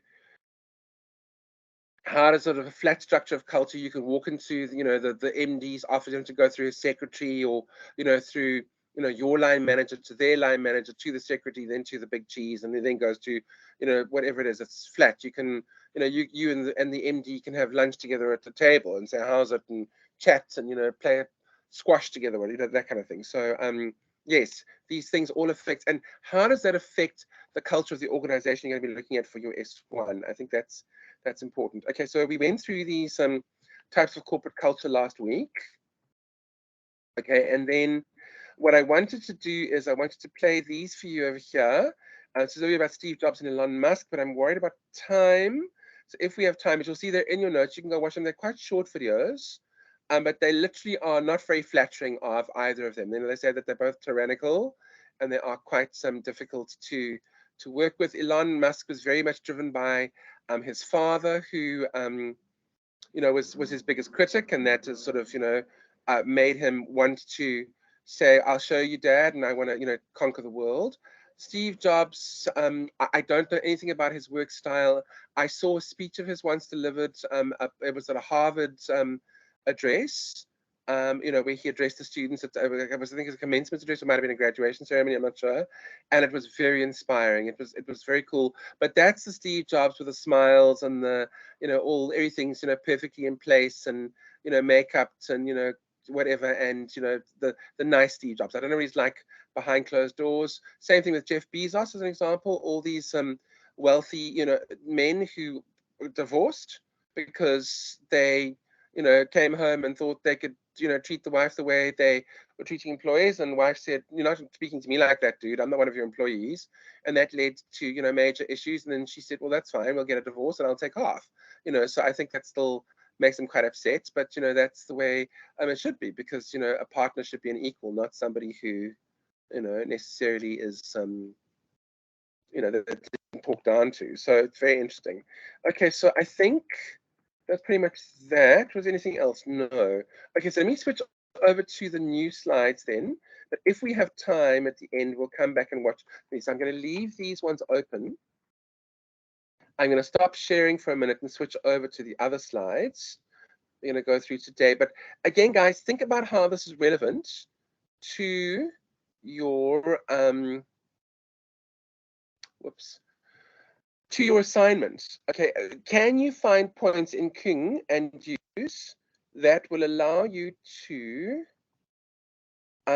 make your point in your assignment, like you know, like some of the other students did in the assignments we saw today. Okay, let's go back to the beginning of this one over here.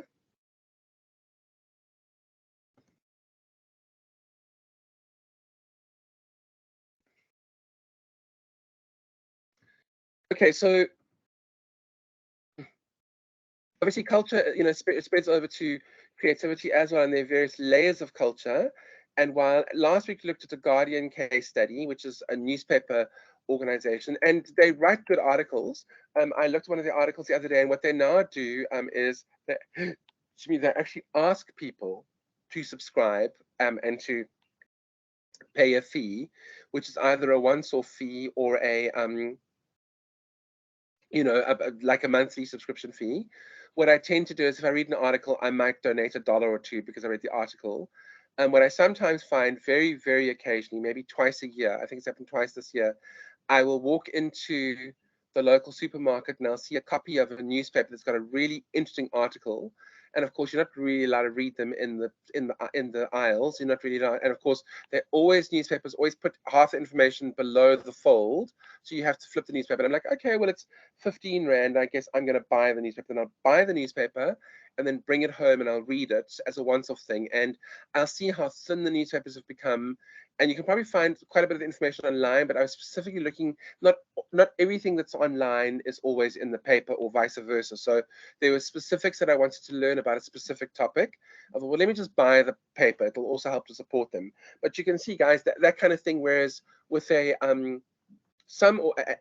what some newspapers are doing and some organizations, they are subsidized. I think that's the case with the BBC. They do obviously have advertising, but the BBC is mostly, I would say, sponsored and subsidized by the British government, which is why, if you have a look at it, I mean, just to also let you know in terms of culture, so the BBC was criticized for not calling Hamas a terrorist organization, obviously in light of what's happened. And people were very upset. They're like, you're anti-Semitic and you're anti-Israel, and how could you and how dare you? And there's no excuse for what what the Hamas did to the Israeli settlers outside of Gaza, etc., etc., etc. And then I saw an opinion piece or whatever it is, where BBC was actually, they call it BBC Your Questions Answered. And what they said was, okay, so that people asked the question, why doesn't BBC call it a terrorist organization? And the answer that came forward, I thought was very, very, very smart. They said, we try to be objective and keep, out of, taking sides. And because we are a global news organization, admittedly based in London, but London is an international city, because we're a global news organization, there will be some of our listeners who will tune in, who will not believe that Hamas is a terrorist organization. They will feel, angry, and they will side with the Palestinians and say, when you have oppressed a people and turned, them into an apartheid state for 70 years, and what you've done is you've created, and I actually heard them say this, not necessarily on BBC. They said what's happening in terms of Palestine is they've created Bantustans where there is a lack of freedom of movement. They can't get passes, or they have to have passes, etc. And it's really like a repeat of South Africa, but it's even worse. And if you have somebody from Palestine or from Qatar or from Saudi Arabia who's tuned into BBC, they don't want to hear the BBC say, oh, Hamas is a terrorist organization, whatever their feelings are. So they're trying to maintain a neutrality. Now that got them into trouble with the British public, which is predominantly pro-Israel.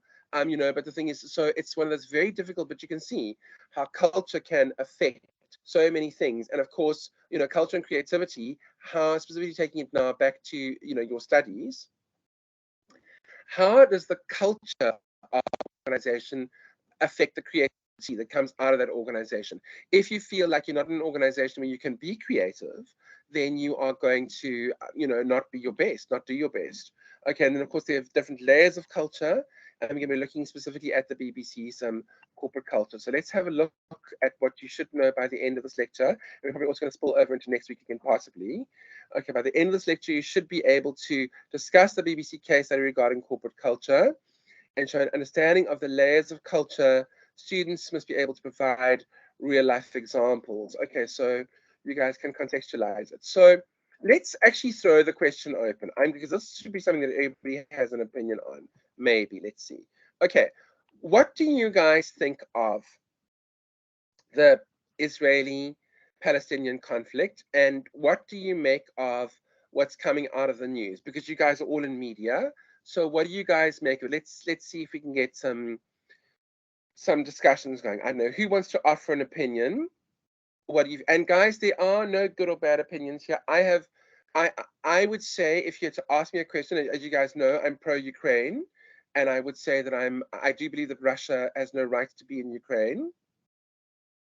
In terms of my take on the Israel-Palestine thing, I would say that I am pro-Israel, and I feel that what Hamas did, to Israeli settlers on Saturday was completely uncalled for and unfounded, and it was murder and it was bad. But I also understand, and I'm not only pro-Israel, I'm also pro-Palestine. I believe in a two-state solution. I believe that Palestine has a right to exist. I believe that Palestinian concerns are not being addressed by the occupying power being Israel. And because of that, they are responding with anger, and it's an explosive situation. In the same way that they say what's happening in South Africa with the people who don't have, enough money because of the cost of living increase, is leading to an explosive situation in South Africa. It's going to lead to looting and riots like we had 2 years ago. So I was a little bit concerned about my feelings. I thought, oh, this is borderline, sort of seditious behavior, because South Africa, at least in the old days, and people in my group of people that I associate with, in terms of the target market that I belong to, are quite pro-Israel. And I started looking deeper into the information and seeing, okay, but why are the Arabs so angry? Why are the Palestinians so angry? What's happening? What's going on? And I looked at the history and the culture and understood from their perspective what's happening with the, with the settlements and so on and so forth, and saw the other side. So if somebody to ask me for an opinion, I'd say they're both right and they're both wrong. And they both need to make adjustments, and they both need to stand their ground. And neither of them will, which means that they can end up having more of the same.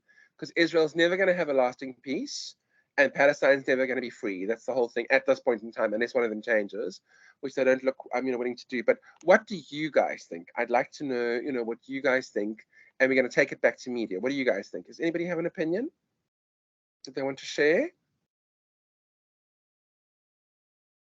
So we've heard from Notando and we've heard from Michelle.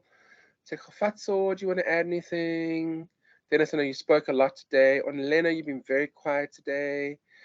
Didi, we've been asked to hear your opinion. Masidiso, you didn't tell us about TikTok, but you could possibly tell us how you feel about Israel-Palestine. Lindiwe, Beverly, and Bonolo. What do you guys think? Any thoughts? Whilst I'm trying to clear my stuffy nose. Any thoughts? Any feelings? Any ideas? None? Going once? Going twice? Notando, you want to answer again? I'm very happy to let you do that. Notando, your thoughts?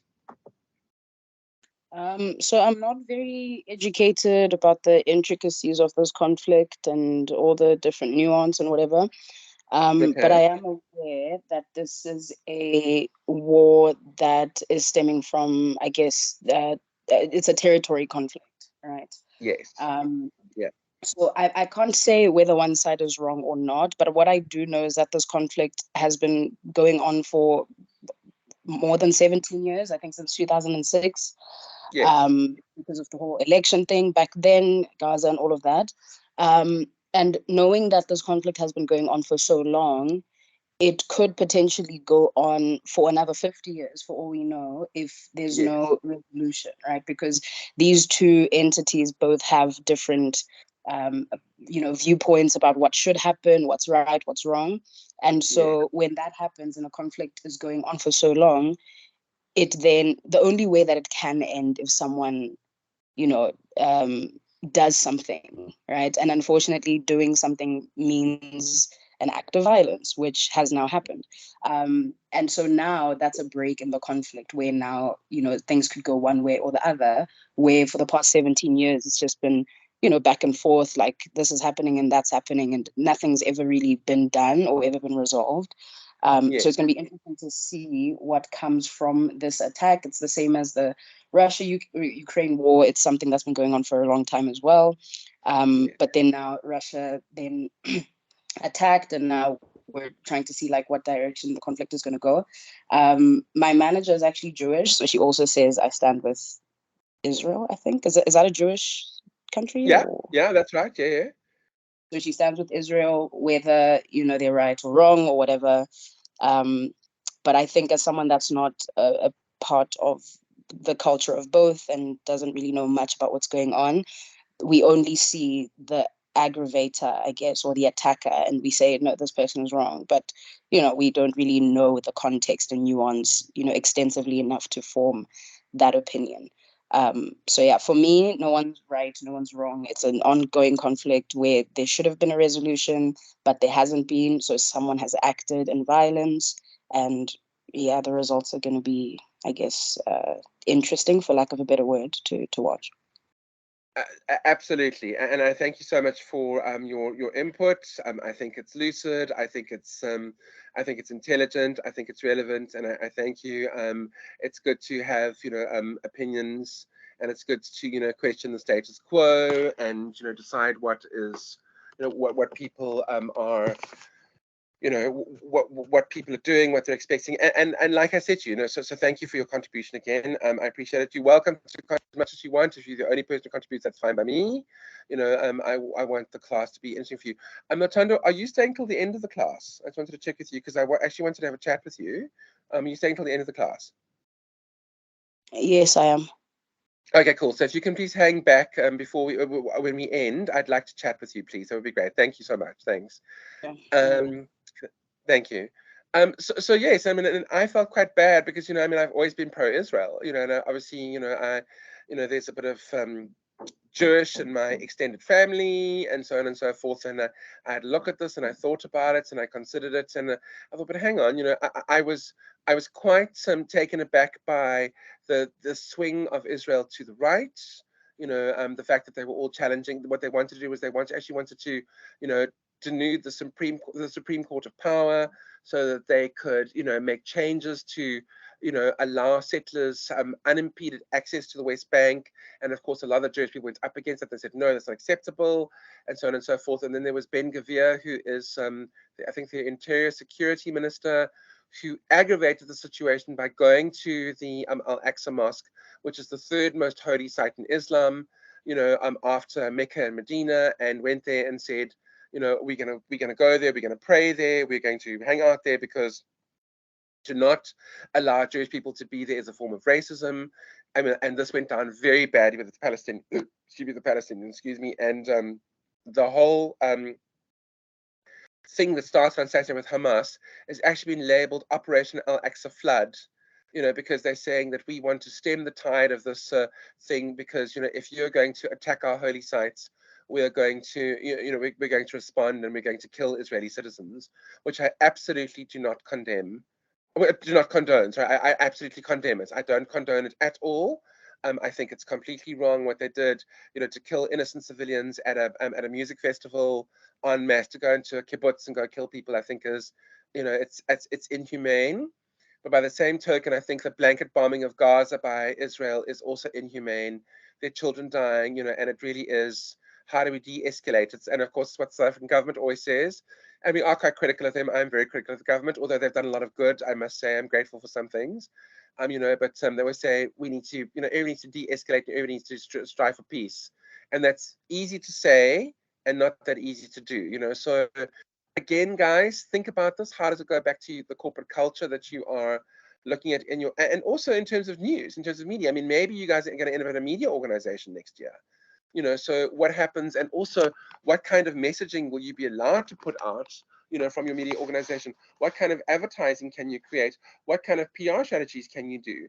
If you're working for a company next year and they say, listen, come up with a really good PR strategy, and you go run and do a flash mob, around the Israeli flag at, Newtown Junction as an example, and people are up in arms because, at the Oriental Plaza, let's say, because there's a lot of Indian people who live around there, and quite a few of them are Muslim. and obviously they have, shops there, that kind of thing, and they may be upset and say, this is completely, and it's actually a PR disaster. So think about, how it can influence, your assignment, your S1, and then of course also going into, work next year, and how you're going to straddle that and it's all, think about it again, it goes back to PESEL. It's all PESEL. This is political, economic, and social issues that, are affecting Palestine. Okay, so let's have a look then. This is King, page 135 to 138. Okay, so culture and creativity. So both culture and creativity involve internal drivers of action and have roots in the psychology of organization. So taking it back to an organization. So again, guys, you might say, well, Rob, you've been talking a lot about, yes, it's relevant on a macro level. Okay. A family member of mine used to work for a whole bunch of Muslim people who in the jewelry industry, and every Friday was prayers, and initially he didn't go off to prayers with them, but they always brought food on a Friday. So he said that, and the food was always free. So they always closed the shop between 12 and 1:30 on a Friday. Then they went off to prayers. When they came back, they all had a quick meal, and he joined them. And he said, thank you. And he is, one of the members of our family who has a Jewish background, and then said to them, I would like to come with you to prayers one day, and went and enjoyed it and appreciated, the beauty, and the simplicity of Islam. And it was quite shocking. And his mom was Jewish and his dad was Roman Catholic. So he actually is the intersection of all three Abrahamic religions, so Christianity and Judaism and Islam. And he has a very unique perspective on, on life. And so think about that at a company level. If he had been specifically pro-Israeli and anti-Islamic, he probably wouldn't have fitted into the corporate culture of the jewelry shop where he worked, because he would have not fitted in. He would have felt uncomfortable. They would have felt uncomfortable, etc., etc., etc. Some very sort of orthodox Islamic people have very strong feelings about lying and work. So if somebody walks into your jewelry shop and says, can I, buy this ring, and you inflate the price, and they say, is that market value? And you say yes, when actually it's no. How do you feel about that in terms of, because what does the Quran say about lying and those kind of things? So you can imagine it affects the psychology of organizations. Okay, so intrinsic motivation is a golden thread here. So levels of intrinsic motivation are influenced by characteristics of the work setting. So how do you, do you feel very motivated to work for the company that you do? And oftentimes you may initially have felt motivated, and now you feel very demotivated, very unmotivated, and it makes you angry, because, you may even feel that way about Boston. You may even feel that way about IMM4 and say, Rob, I hate you. I'm only in class because, I have to be, but I hate you. And that's fine. I don't mean ill intent. I'm trying to help you to, learn good things that are going to help you be better when you go to your jobs next year, because it's tough out there. And to learn, there's be a transfer of knowledge, that I feel confident in your abilities to run integrated media management campaigns. That's my job. That's what you're paying me for which I'm very grateful to you and always will be. Okay, because without you, the students, I wouldn't have a job. So keep that in mind, guys, please. So how are you intrinsically motivated? The nature of the work setting is also influenced by the cultural influences that are present.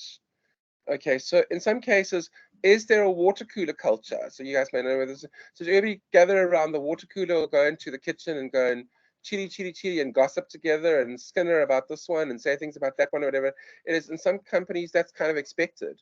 If you say, listen, I'm so sorry, I haven't got time for the thingy, they will ostracize you and, and treat you as an outsider because you don't want to get involved in gossip and say, sorry, I don't really want to get involved in, whatever it is. Or let's say, for example, there's a culture in the organization where, you take your lunch and you put it into the fridge and somebody just goes in and helps themselves. You're like, that's my lunch. You're like, oh, I thought it was for everybody. And there's a culture clash, so no, please bring your own. I'm not here to feed you, feed yourself, etc., etc. And then they may be offended and take umbrage, at the fact that you are offended because they ate your lunch, so those kinds of things. So that's a shared sense that a task has meaning, will be in the culture and will manifest itself. So the positiveness of the work climate, the strength of the team spirit, commitment to the task, which in turn contributes to intrinsic motivation and leads to creative achievement. So if you really and truly believe, again, let me take you back since we're looking at the news and BBC, and then of course also CNN. When CNN went to the Middle East, to go and cover the first Gulf War, those were highly motivated individuals and journalists who were not afraid to stay there. Because remember, the journalists were told to leave Baghdad. They said, listen, the United States is going to invade Iraq, and they're going to start with carpet bombing of Baghdad. We strongly advise you to leave. And there's some diehard journalists who say, no, we're going to stay because we're going to cover the story. There's a young Arabic woman, Yumna something or other, who was standing on a building. She works for Al Jazeera, and as you guys know, I'm a fan of Al Jazeera.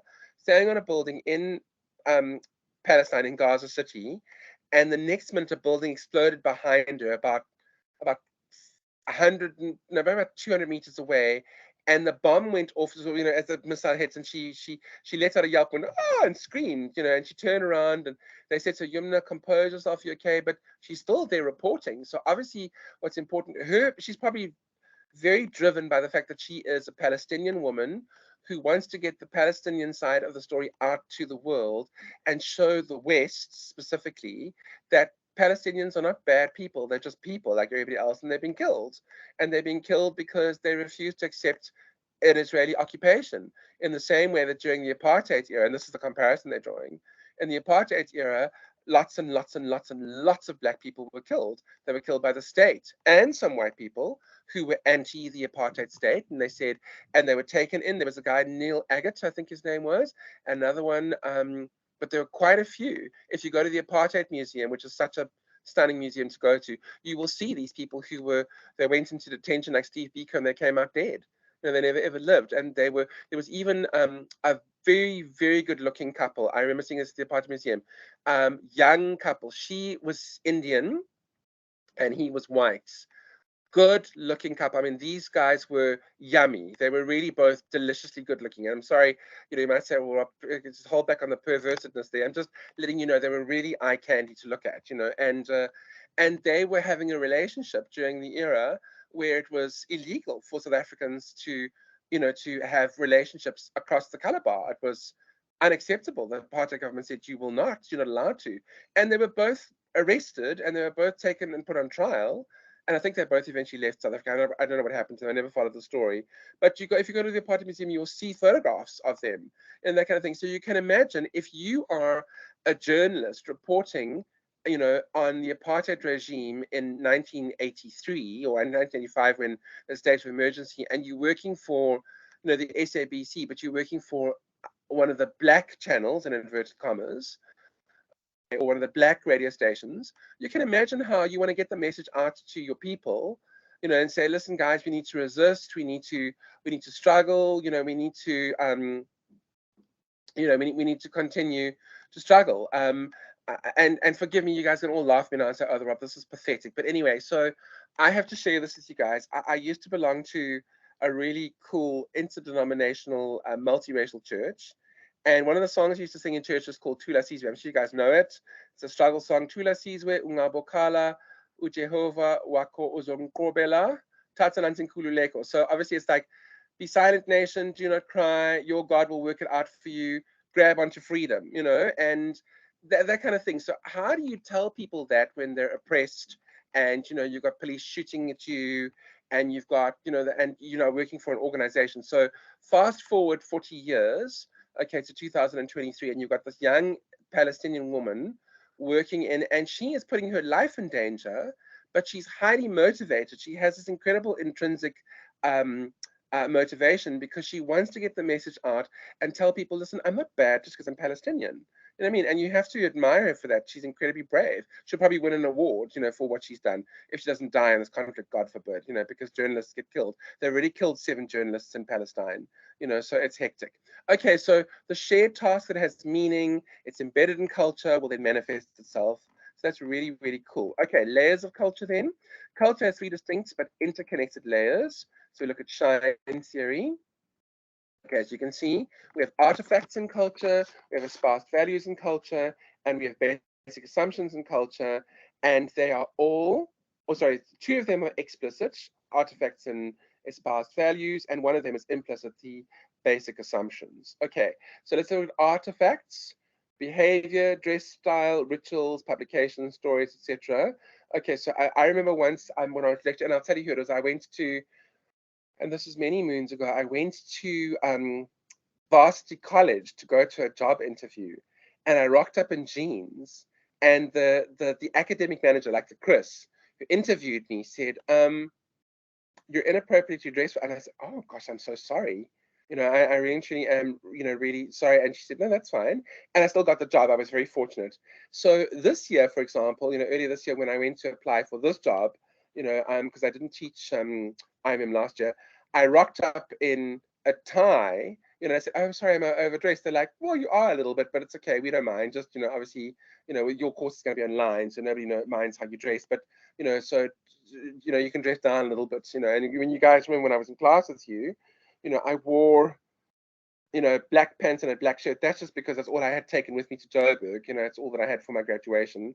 I didn't have any other long clothing with me. Others would have come in jeans, you know, but I didn't have any. I couldn't find them. They were all packed in a cupboard somewhere. So that's why I came. But you can see, guys, you know, dress style.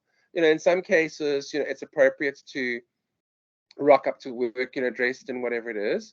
In some cases, you have to wait until the Heritage Day, you know, because they wouldn't, you know, they wouldn't expect to see you there in, you know, sort of your vendor outfit, you know, or whatever, you know, or a Xhosa outfit, or it's going to be, which are beautiful, very colorful.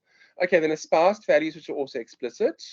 Okay, they may appear to reveal a group's underlying beliefs, but in reality, it represents how the group feels it should present itself publicly or would like to be seen. So the way that they are sort of protecting themselves, okay, and they are espoused, in other words, they are accepted values as opposed to eschewed, which are rejected values. So they're accepted values, and you can see at the top on the right-hand side over here, superficial phenomena. It's very easy to access, but it's hard to interpret. These over here are officially expressed strategies or philosophies, which can be misleading. And you can see at the bottom, the basic assumptions, which are implicit, okay, and they're unconscious, taken for granted beliefs, okay, perceptions and feelings about the organization and its environment, which can act as the ultimate source of values and drivers of actions. And these are implicit, so they come from internal. Okay, they're unconscious, taken for granted.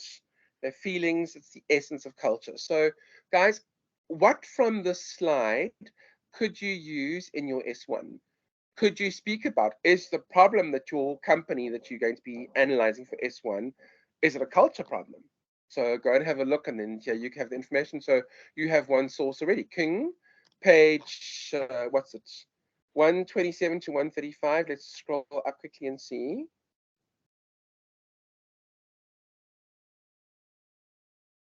Scrolling up, there we go, 127. 135 to 138. King, page 135 to 138, says that culture is something that can affect intrinsic motivation. In terms of X, okay, so in terms of the X culture, artifacts, the way they dress is not really relevant. I don't know if you can rock up at X in shorts. Maybe you can, I don't know. You know, Elon Musk is not the world's snappiest dresser.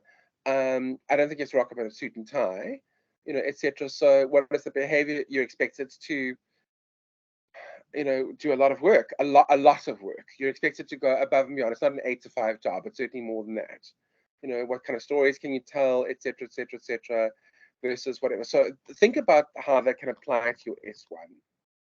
Okay, so another slide, which is sort of similar, it's just a reinterpretation of these over here, and you'll notice the difference in spelling. Artifact, which is an artifact, which is English, which is American. This is because this is an American slide that I just nicked when I was busy preparing these slides. And you can see artifacts, symbols of culture in the physical and social work environment. So this a specific interpretation of Shine theory states that it's physical and social. So those are symbols of culture. Again, it's similar to the slide above, but interesting. So is there a water cooler? You know, does your organization provide you with free lunches or lunch? You know, can you buy lunch? We went to our managing agent the other day to kind of have a conversation with him, the managing agent that manages our complex, we as owners, they report to us, but they sometimes think that we report to them, and we had to go and have a chat with them and say, no, listen, we pay the levies, you report to us. So, and you could smell this, sort of curry wafting through the building. I'm like, oh, that smells amazing. So I asked our portfolio manager, I said, listen, do you guys get free lunches? No, you got to pay for it, but we all chip in and support, because we want to support the lady who does the cooking, so like, oh, that's cool. As you can see, that's as an example of organizational, culture. So you can see, it's visible, but not often decipherable. And then values, you see a spouse, what members of the organization say they value. Okay, so they say, oh, we value integrity and honesty, but meanwhile back at the ranch, we don't actually value those things because we don't mind, selling a product which is defective, or, if we're working for a supermarket and we stick a new label over an old one and increase the price and actually it's expired, etc., etc. I'm not saying that is a good thing, I'm saying it happens, and then of course enacted, reflected in the way that individuals actually behave. So people, what they say they value is what they actually value, and there are greater levels of awareness that are applicable there. And then of course assumptions, deeply held beliefs that guide behavior and tell members of an organization how to perceive and think about things. Okay, so taken for granted, invisible, and then pre-conscious. Okay, so there's the source. Okay, so let's move now on to the BBC's corporate culture. Let's see how we're doing. Let's see who's still around. Oh, you're all still here. That's so good. Well, those of you who stayed, that's wonderful. Okay, cool. All right, so guys, does any of this make sense? What do you guys think? Do you have any thoughts? Does anybody want to add? So maybe you had your hand up earlier. I might have missed it. Sorry, because I am sharing my screen. Does anybody want to add anything? Does anyone want to say anything? Does anybody want to be brave and tell me how they feel about the corporate culture of the IMM4 class? Who wants to deliver a verdict, a judgment on the IMM4 class? Rob, you're too tough. Rob, you waffle. You talk too much. Rob, these classes are too long. Rob, you annoy us. What do you guys want to say? What do you guys want to say to me? Chat with me. What do you guys want to say? Lutando, any thoughts on Lena, Dennis, Tekafatso, Michelle, Lindiwe, Beverly, Didi, Bonolo, Matsukiso? Any thoughts? Or something about Boston, maybe? Something about another organization. I've worked for lots and lots and lots of colleges, guys, and universities. Every organization has its stuff. Okay, so every organization, I've worked for Fager, which apparently is top end brand. They've got issues. So, that's not like anything's perfect. Okay, you can see UNISA's once they want to place UNISA under administration, Blade and Zimande. I'm part of a WhatsApp group there. I was going to send my fellow students a WhatsApp message and say, should we be worried, lol? Because, and our specific department is very good. They really are top notch. They are brilliant. But the organizational administration of the university could do with a little bit of fine tuning. They're better than they used to be. Sometimes they never used to answer emails. It was terrible to get hold of them. It was terrible. And even now with my finances, I've paid. They haven't picked up the payments. I'm like, please go and check your stuff. And no, you paid into the wrong account. I said, no, I didn't. Paid into the right account. You haven't allocated it correctly because your credit controller is not doing their job. And I try and say that without being nasty and horrible, because it sounds mean. Okay, but that's the truth of the matter. So they're like, I'm like, please ensure that you've picked up all the payments. Otherwise, you're accusing me of not paying the thing, and then you're going to withhold my marks, which is not fair on me because I have actually paid you. Those kinds of things. So there are some issues around that. So every organization has its issues. But is there anything you guys want to specifically speak about that you'd like to? I know you guys have already mentioned in the past, you feel that Boston let you guys down, in years 2 and 3. And that's why you feel quite upset. And I guess IMM4 hasn't helped all that much. But guys, it is what you make of it. Boston's a great organization. Chris is very smart. He's a good guy. Karika is awesome. I've dealt with her. She is very smart. She is, blazing a trail at UJ with her own studies, and it's not perfect by any stretch of the imagination. I'm far from perfect. I've made lots of mistakes and learned along the way, but it's also me trying to understand, the expectations of Boston, their organizational culture, their corporate culture, how they interpret things, versus how I interpret things, expectations